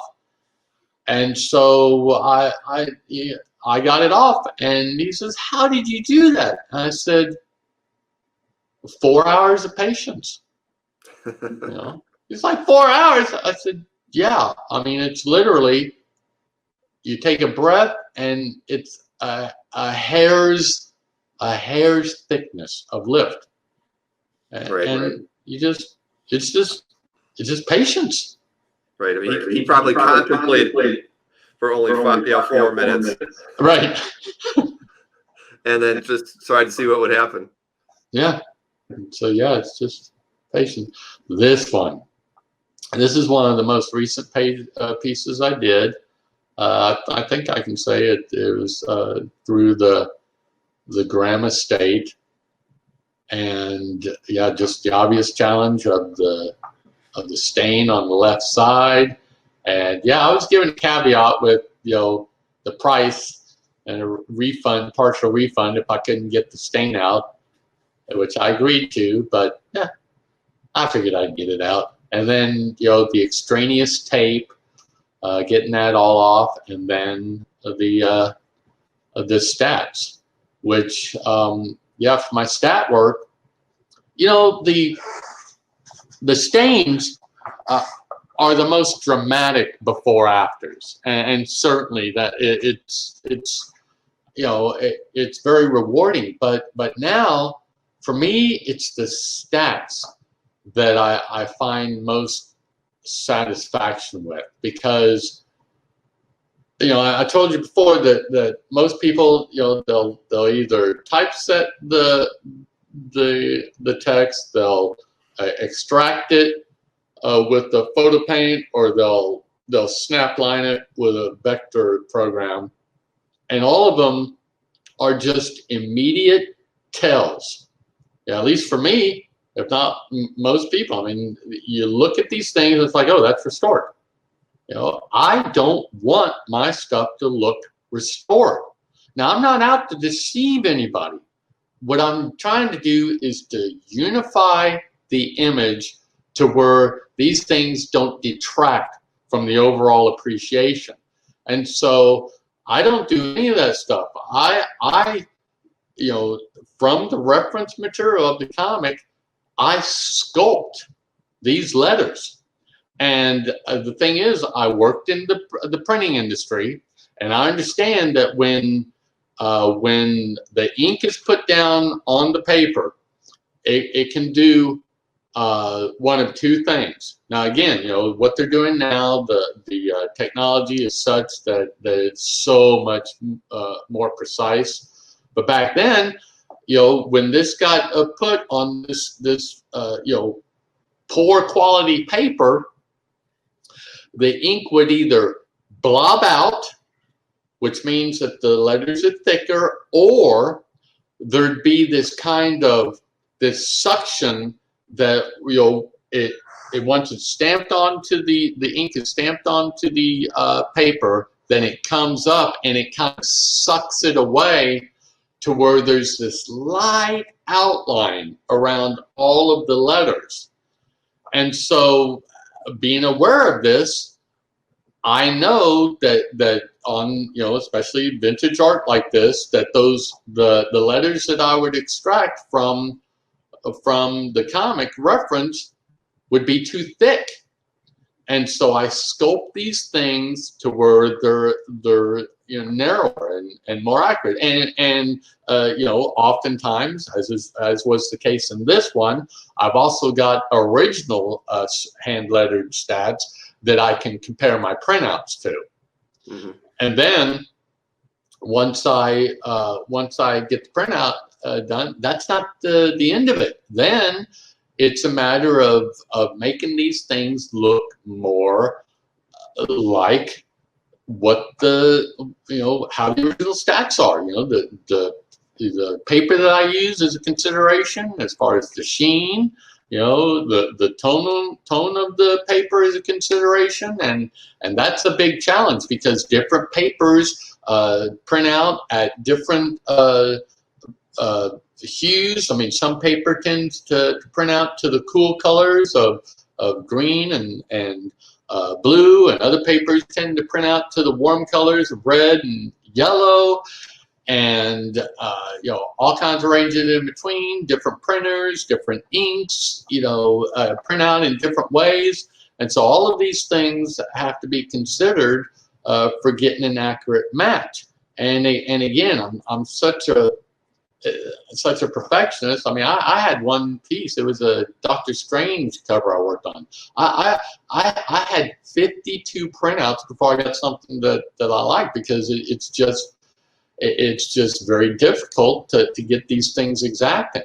But then once I do that, then like the upper left corner there, the stat that has the Goliath at this instant of his downfall, well then, the whiteout that's used, you can see it goes over into the stat below that was there, and so I do those things as well, and I put the whiteout around the edges, because what that whiteout did was, when it's shot in the for the stats before being printed, oftentimes those since it's another surface, the light will catch the edge of those word stats, and so the whiteout was put around there to mitigate that, so that it wouldn't show up when it was printed.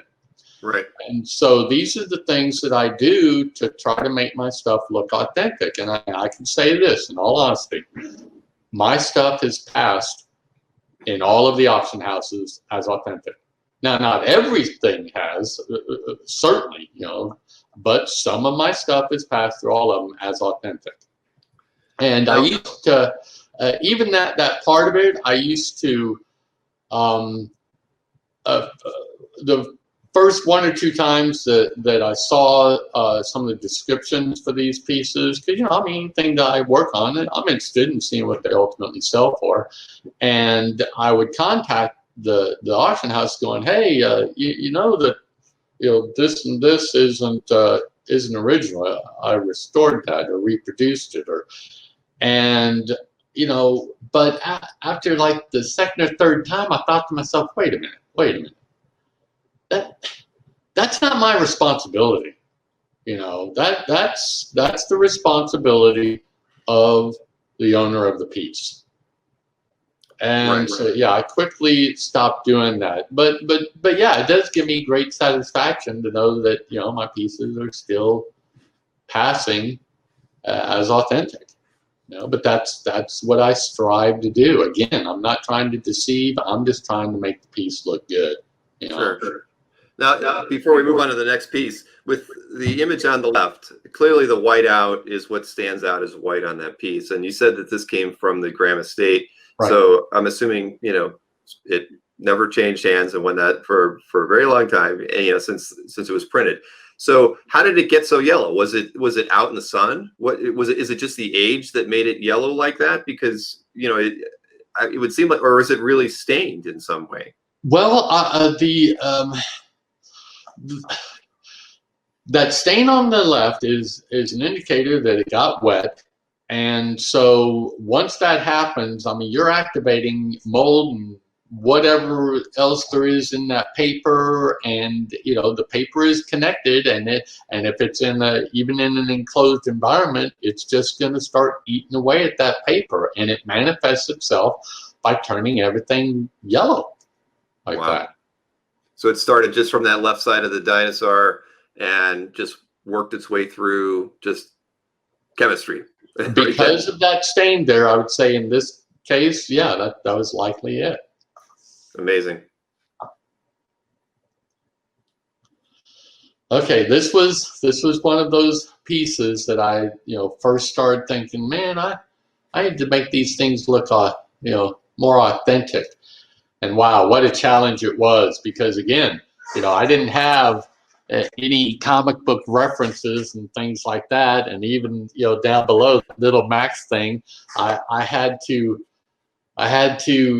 take those Gerber images and then blow them up and then print those out and typeset those and glue those up on there, and then once I did that, I had to scan the thing in and then cut out and then shrink it down to where it would fit into the book that Joe Palooka has in his hands, and then reproduce that on with the bottom row of Lil Max copies down there, and yeah, those stats, they're kind of clunky. They're a little bit too roundy for my taste now, but hey, it's their early stages of me trying to do that.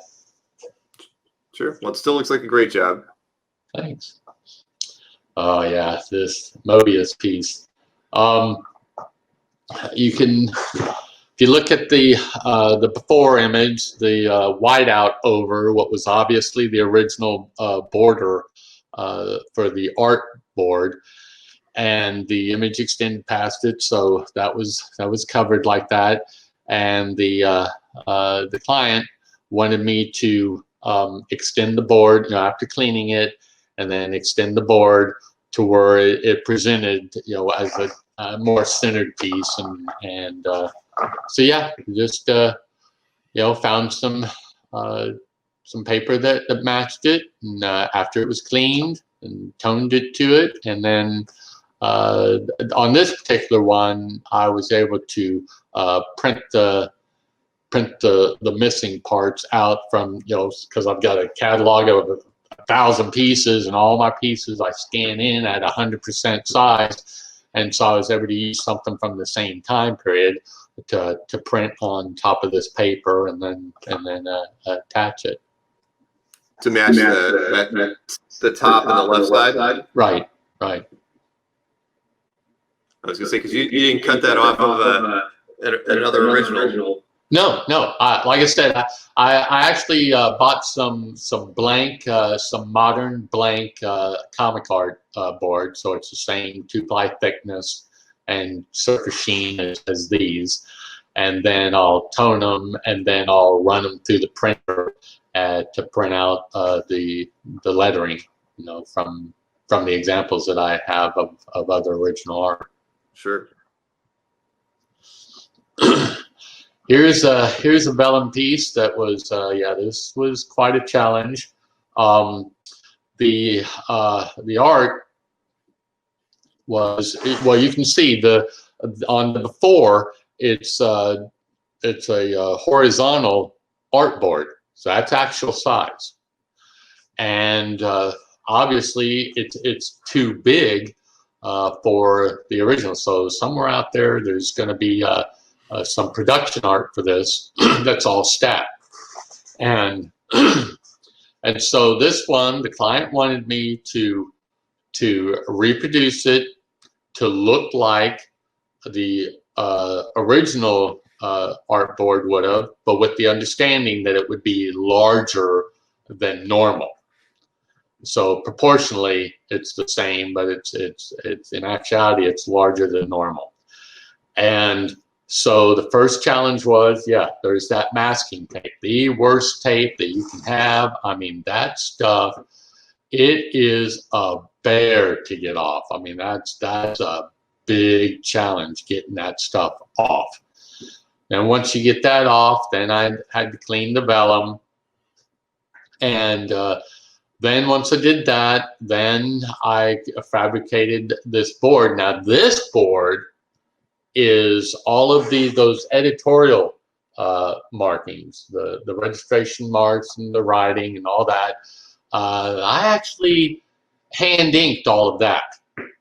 I was able to light box a printout of another artboard from that same time period.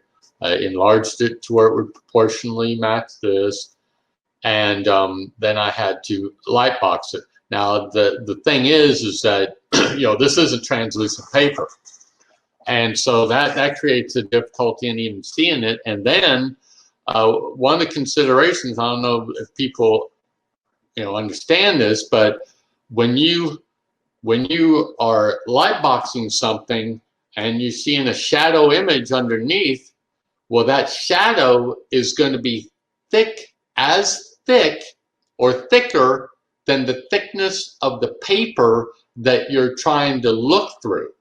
It's going to add that dimension to it. so that what you're trying to trace isn't accurate.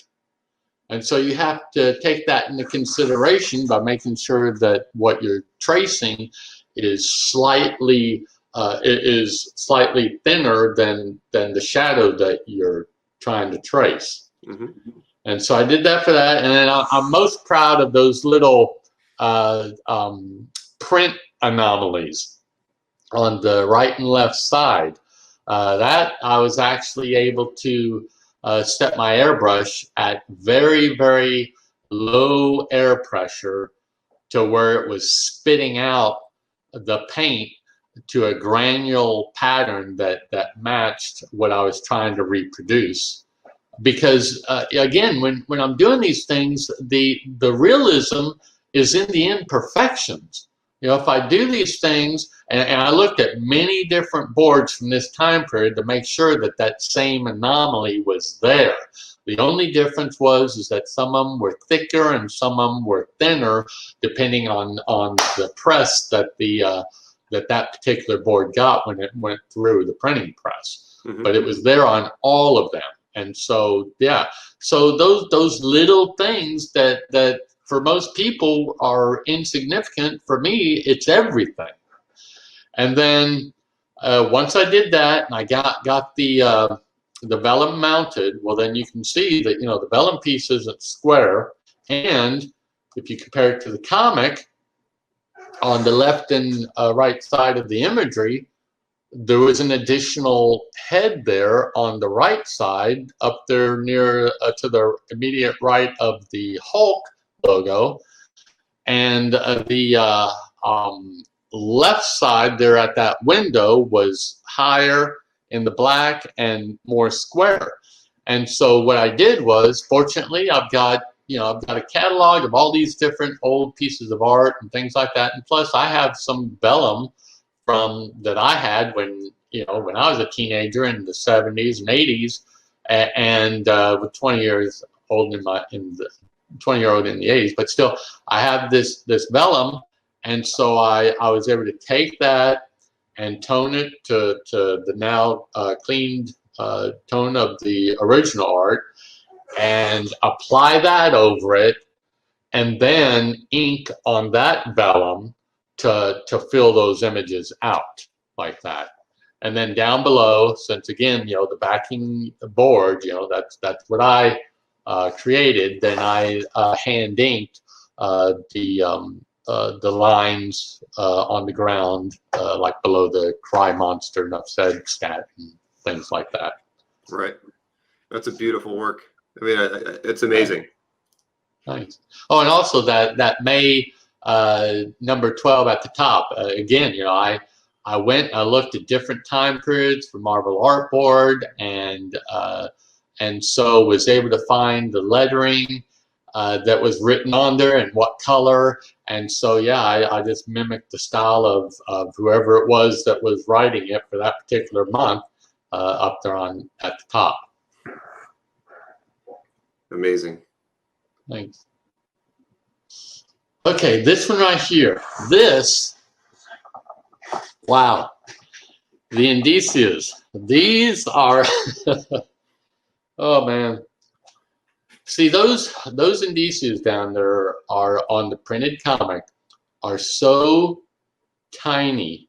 The lettering is so tiny, and everything gets all filled in and blobby again, just because of the printing, at the time, you press that thing on and it's filling in all the A's and the E's and the D's and P's and stuff like that.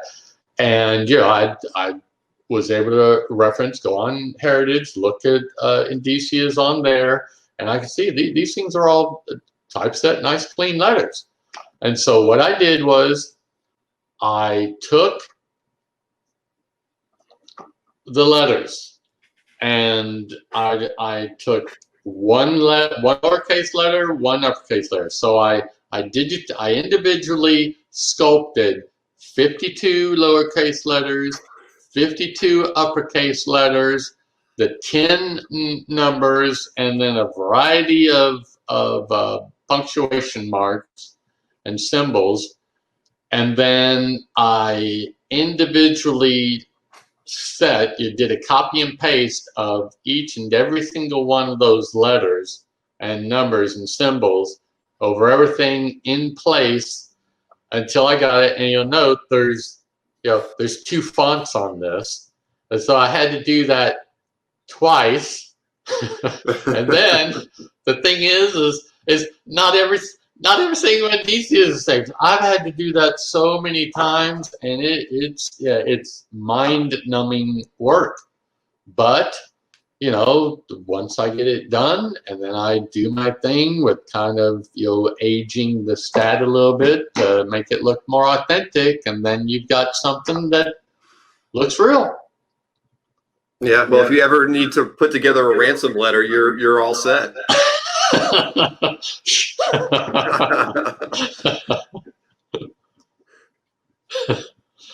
This was one of the first paintings. I've only worked on 4 paintings at this time, and this one it's kind of hard to see in the before, but there were 2 pieces of tape at the top left area there, so I had to take that tape off, and then I airbrush toned those stains down below there.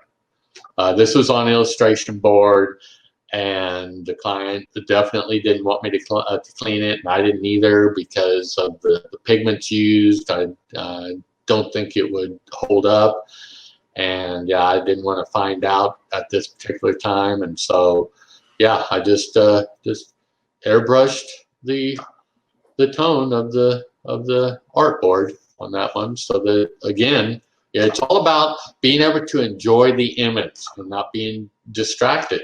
Because for me, I just can't look at any image with some imperfection on it. I just keep going to that imperfection. Right. And airbrushing in just the right color and tone, it doesn't clean the board, but at the end of the day, it's making the image much more presentable and not doing any harm to the board. Exactly. This one right here. Now this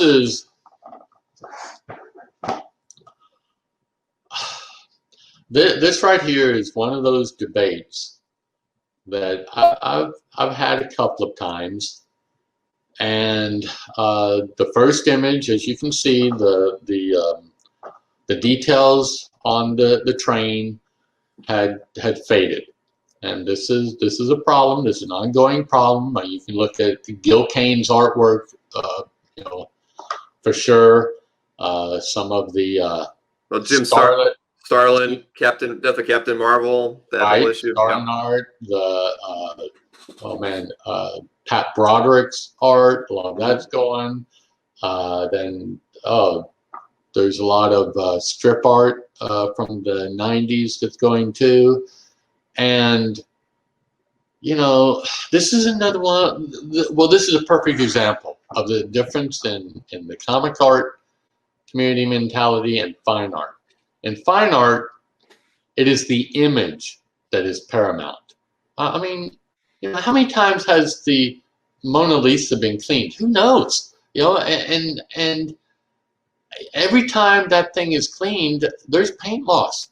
For all we know, none of it is original anymore. I'm going to the extreme on that supposition. I don't know anything about that, but I'm saying that there's been some inpainting on it. And what about the painting Rembrandt? Night Watch. That painting that's been slashed. That huge painting that's been slashed like 3 or 4 times now. Right. And it's like, what you do, you just leave it like that because the original artist, if you seal it and then paint over it, it's not the same. And I think that's the mentality with a lot of people that no, you shouldn't restore that. It shouldn't, it's not the same. But I mean, a lot of the artists aren't around anymore, and the Gil Kane stuff. I mean, so what? You just let it disappear? And yeah, the death of Captain Marvel, Jim Starlin art, just let it just go. I just don't agree with that. And the argument could be made for the original artist to do it, but I know what it takes to do this. It is some tedious work, and when I do this work, I don't fix anomalies at all. I don't fill in, gaps in circular lines that were missed, or no. I do it in as exacting a way as possible. And I would argue that if you got the original artist to do it, his sensibility as an artist whose style is ever evolving, that he would look at some of these things that didn't connect and maybe connect them, and on the other hand, if you find some quote professional inker to do it, well, their style always comes through in whatever they're doing. When I do it, I'm being methodical. I mean, of course, everything is under magnifying glass, and I mean steady hand, and I'm just any little zig and zag on that otherwise straight line, I follow those, to a T, so that it is an exact representation of what once was. And that's what I did here. I filled in all those lines, and then I did attach the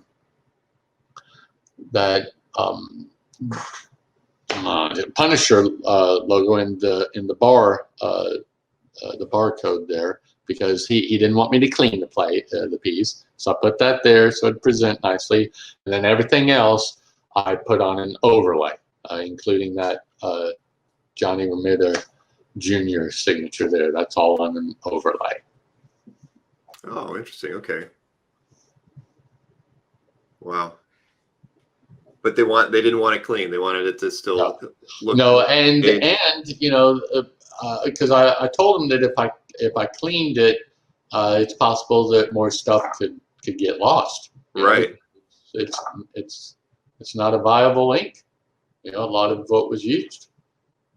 Yeah, that makes sense. I mean, you're right. That was the best choice. This one. Wow. Man, I really like some of these Golden Age pieces I've gotten to work on. I mean, for one thing, it introduces me to a lot of artists that, I'm not familiar with the Golden Age art. Now, I think this was attributed to Jim Mooney on some website. I really can't tell, but I guess that left face of the soldier there, that looks like Jim Mooney. But yeah, this one needed to be cleaned, and the surprise once I cleaned this was that this paper had a bluish tint to it. And so some of the stains on the left side, I mean, I don't know what that stain was. It was tough. Oh my gosh, that was a tough stain to try to get out. And I mean, that one on the right, I was there to get that out. I thought it was the same thing, but it wasn't. And it was dirty, and it's like whatever the stain was had trapped dirt in it, and it was gnarly. And so this is one of the rare times when I opted to overpaint.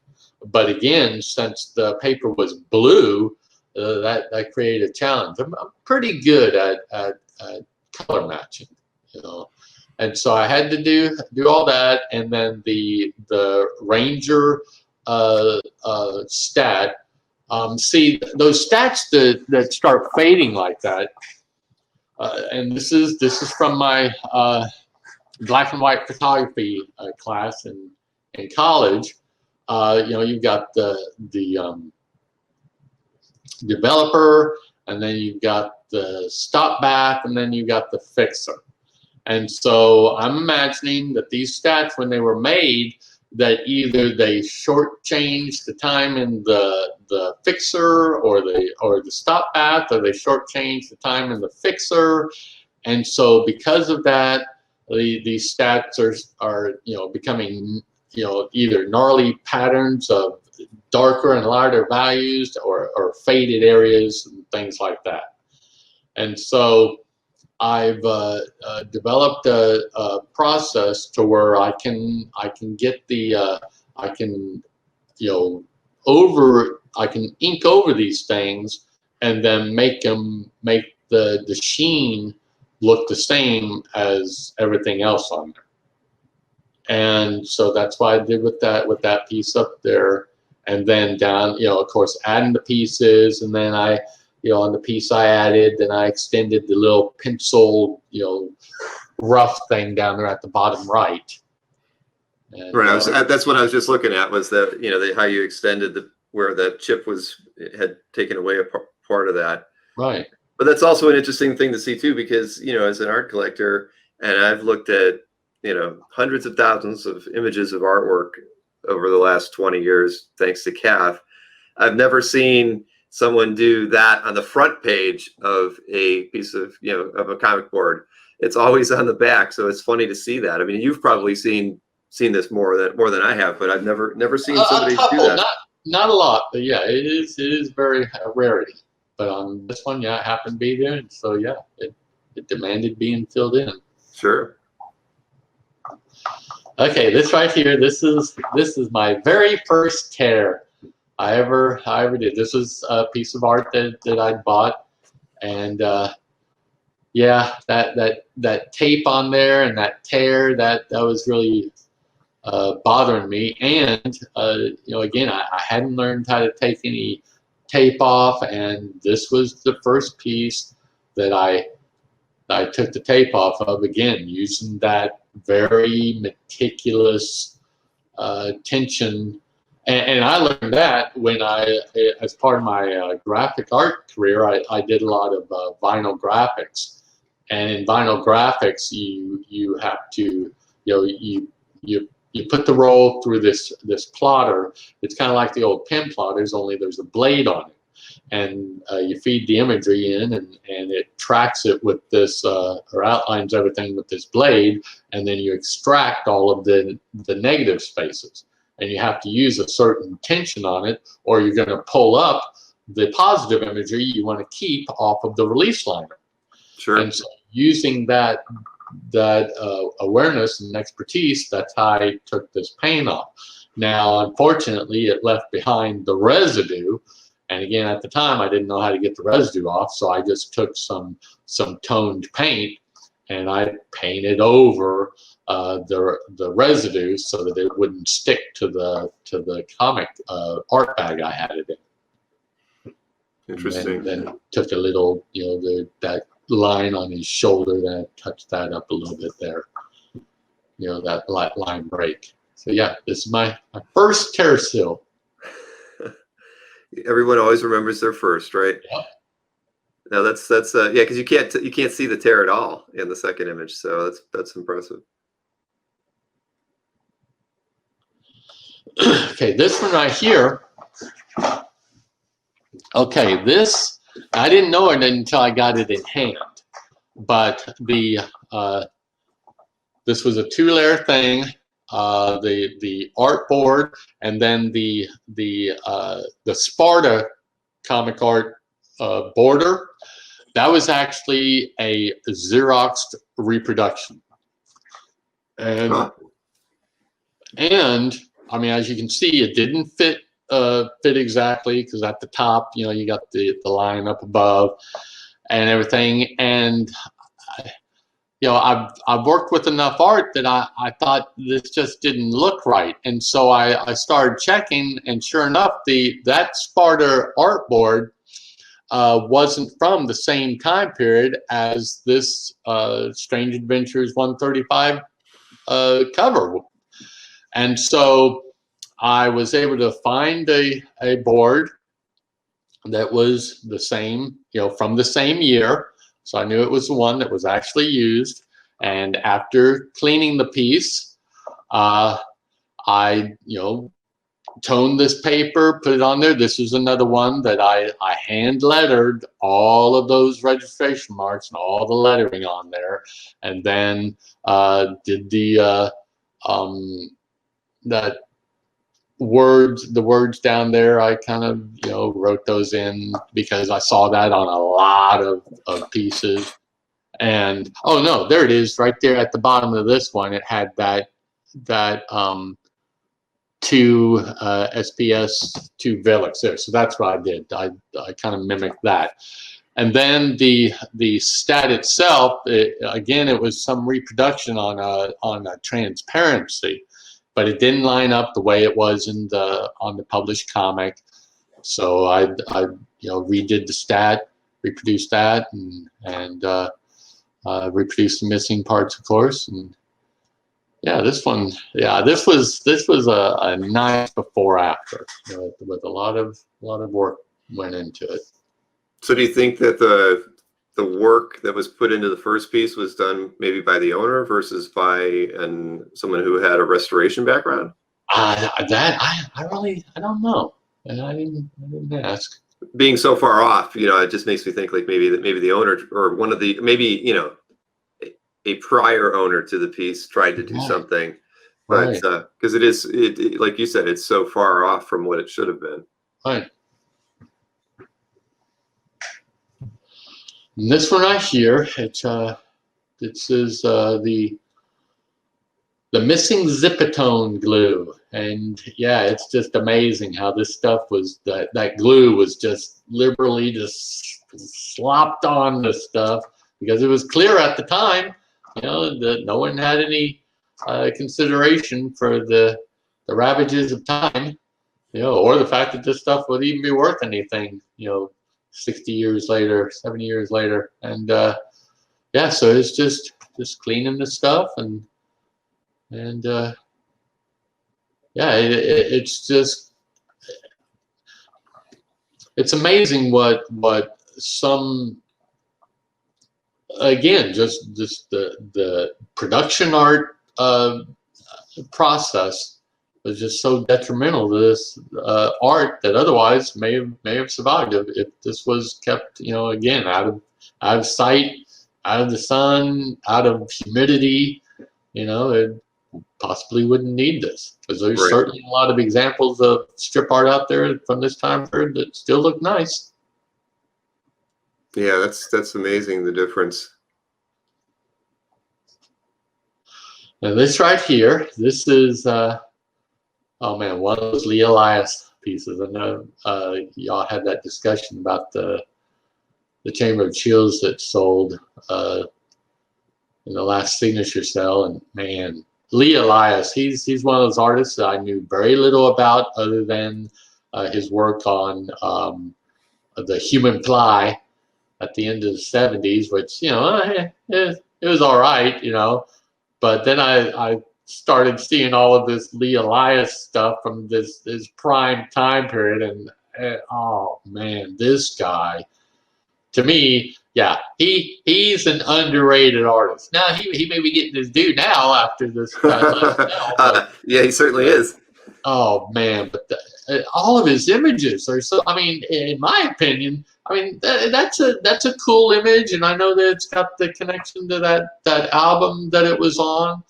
But with regard to coolness factor, I think this one looks better, and there's lots of them that I've seen. The shave and a haircut barber shop image. I mean, oh, he's got so many cool images, and this one right here, it just. Yeah, on this you could see on the before the outline of where the original stats had been placed, and so I was able to use that as a guide.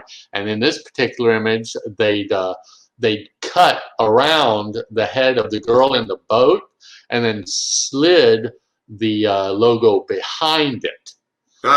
And so, yeah, that's what I did for this one. I just kind of, lifted her head forward and slid it right behind it, and give it that extra bit of authenticity to it. Yeah, no, when I saw this image, yeah, I felt the same way. I thought this is a much better image, versus the one that we had talked about. I mean, both of them are incredible, but just the dynamic in this one, and it seems so before its time. Like this should have been in the heavy metal movie or something, right? Because it's so well drawn, it's so fraught with real terror. Right. I mean, it really captures the moment. I mean, I can't imagine being a kid seeing this thing on the newsstands when it came out. I mean, your parents would probably throw it in the trash before they'd let you look at it. Read the stories it contained. Right. And, I want to put out there that I believe that, while the EC stable of artists overall is unprecedented in the history of comic art, or the Harvey horror market has some images, the cover images especially, that I think, compete with them, that they're every bit as good. I agree. I can't argue with you. This is that Wendy piece, and you can see there's been some loss on it, but this was originally glued down to a illustration board, and so I had to get it off that, and the glue was, oh man, it was aggressive, and I am still working at trying to figure out the best way to get all of the rest of it off the back of this thing. I don't know what was used for this thing, and you can see it. There's still a little bit of whatever the bluish tint, which is from that glue that I just haven't been able to get off there. But through my several attempts, it's getting to where it looks better. The thing is, this is a nice image, and I figured out that this was a promotional image for the new line of Harvey Comics, of Harvey Animation rather, in 1963. So, like I said, this is a large piece, and I think this would be a desirable. This is a desirable primer piece to have. I mean, it's from its prime time period with Wendy the Witch on it, and one of these days I'm gonna get this thing to where it's in a shape worthy of the image, but right, not yet. And this is one of the pieces you said that Heritage gave you just to kind of hone your craft, to just experiment with and try to find your way through it, so you could work on their pieces and be able to do it responsibly. Well, maybe not with that specific intent in mind. I mean, essentially it was, we can't do anything with this, and it'll cost us more money, so here, you can have this. Yeah, but right. As a result, yes, it is because they did that I've been able to hone my craft on these pieces. Yeah, that is a beautiful image too.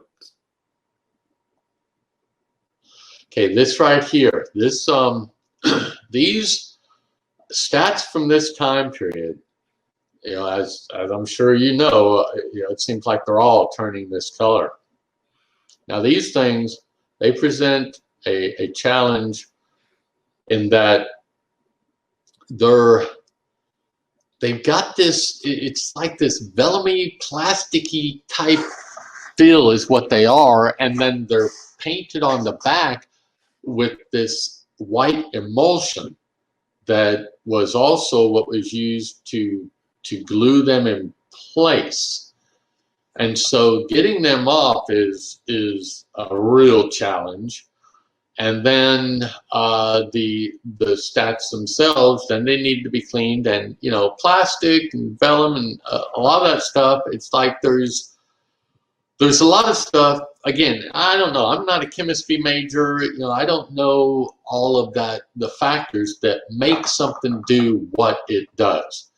But I only know what it does, and that is that some of these, as was fortunate in this case, I can get the color out and then put an acrylic paint back to them, because acrylic is non-acidic in any way, and then put it back on there. But because oftentimes people will have me take these stats off and then reproduce them. And this particular client, that's essentially what he wants me to do. But for the most part, I've been able to clean them instead, because hey, the original is always going to be preferable, right? Right. And so yeah, that's what I was able to do with these. But again, yeah, just a learning experience, because it was actually I didn't learn the reasons about, why some pieces cleaned easier than others with regard to that emulsion until I'd done probably a half dozen pieces. And then something flaked off the back of one of them to where it's, wait a minute, well, this has been painted over to allow it to sit on the board and not see the artwork come through it. And so once I figured that out, then I figured out how to take it off and then be able to, clean it from the back side as well as the front side. And I started getting better results. See, that's funny. I would never have guessed that. So I didn't either. Yeah. So the idea is that when they were making these stats for the lettering, you could actually see through it and see the art behind it. So this is only supposition on my part because of the fact that from what I can tell,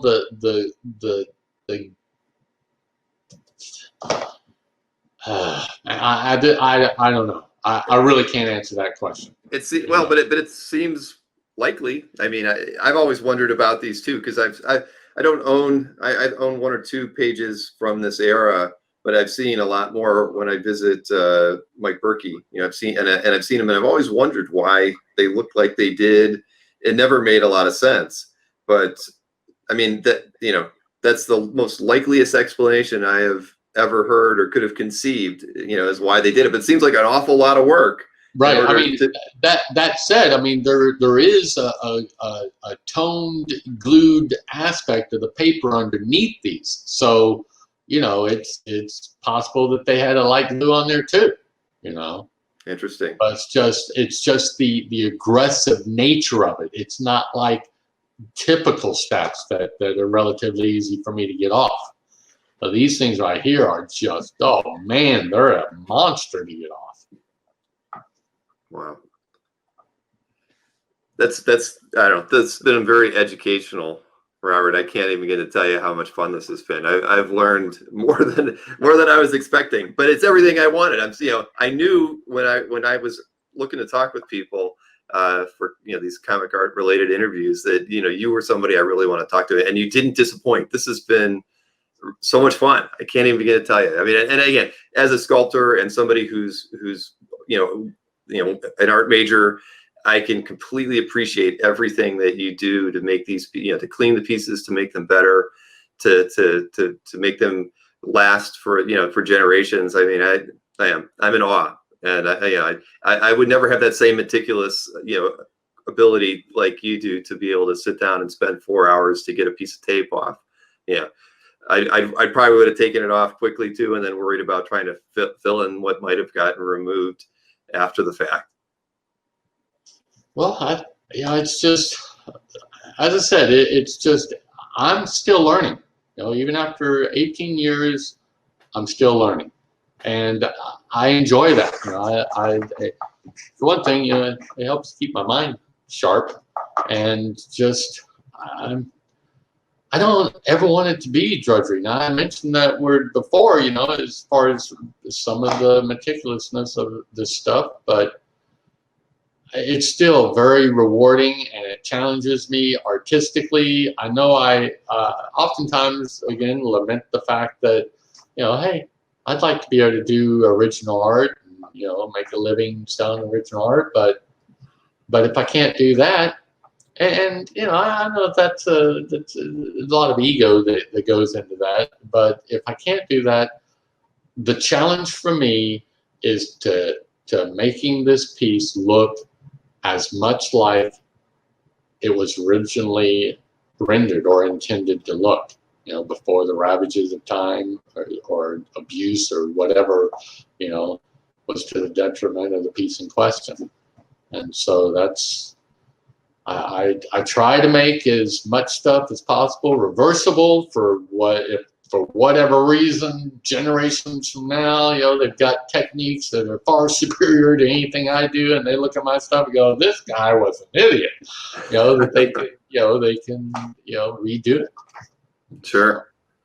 So before we wrap things up today, is there anything that you would want people to know as far as how best ways to approach you, when they're looking to get estimates for their work. I mean, I know we didn't talk about price, and I think that's probably for the best, not because I'm sure every job is different.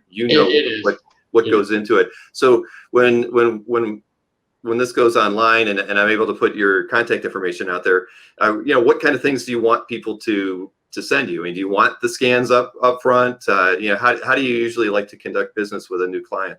Right. Well, the easiest way for me is an email. I know a lot of people like to use Messenger and stuff like that, but those images that they're sending me are just so small. I can't assess that way. So an email to a graphic state of mind at gmail.com is what I prefer, with an image. And if you want to see other examples of my work, there's my CAF gallery, and then I have a Facebook page now, Comic Art Restoration Service, and that's got a lot of different images on there as well. And yeah, that's it. I'll be able to, as long as I can see the image clearly, I'll be able to give you an estimate. And I will say the reason I don't have prices on any websites anymore, I started that off initially on my own graphic state of mind website, but people would say, "Oh, I've got a piece that just looks just like this, so okay, it'll be this much and this much, right?" And no, there's these other considerations that I have to take into account. So yeah, but I will give a quote. If you want, I'm pretty regular. I'm here at home all the time, and my computer's right here, and so I typically can get back to you within 24 hours. So yeah, that's the best way to do it. Okay, good. And it doesn't sound like you're lacking for work if you always have like 15 pieces in the queue one way or another. And like you said, you don't remove the discoloration in an hour. It's not like you can just lighten it in Photoshop. It's a process. It takes days to remove. On average, most pieces take between 1 and 2 weeks a piece. Right. And a lot of that's just waiting. Right. It's not exactly right. Yeah, exactly. No, well, all right. Well, there you go. Well, Robert, again, this has been so much fun. I'm really glad we got the chance to talk. My pleasure. And listen, I thought we'd go an hour and a half. We've almost gone over 2 hours and 20 minutes. So, gosh. Oh no, this is great. I don't think honestly there wasn't a dull moment in the whole thing. I mean, I learned so much, and I know that that other collectors who are interested in restoration or have questions about it, they're going to get, this is going to be an asset for a long time. So I really, really appreciate the fact that you took so much time out of your day today to talk with me about this. And, I definitely, I haven't gone to a Comic Art Con or a show in a while either, but hopefully we'll cross paths one day. Man, that'd be cool. All right, great. Well, thank you so much, Robert. Listen, again, it's been great. And, again, best of luck to you. And I hope that, you get a few clients out of this work too, because clearly you know what you're doing. Well, thank you very much, Bill. You're welcome. Yeah.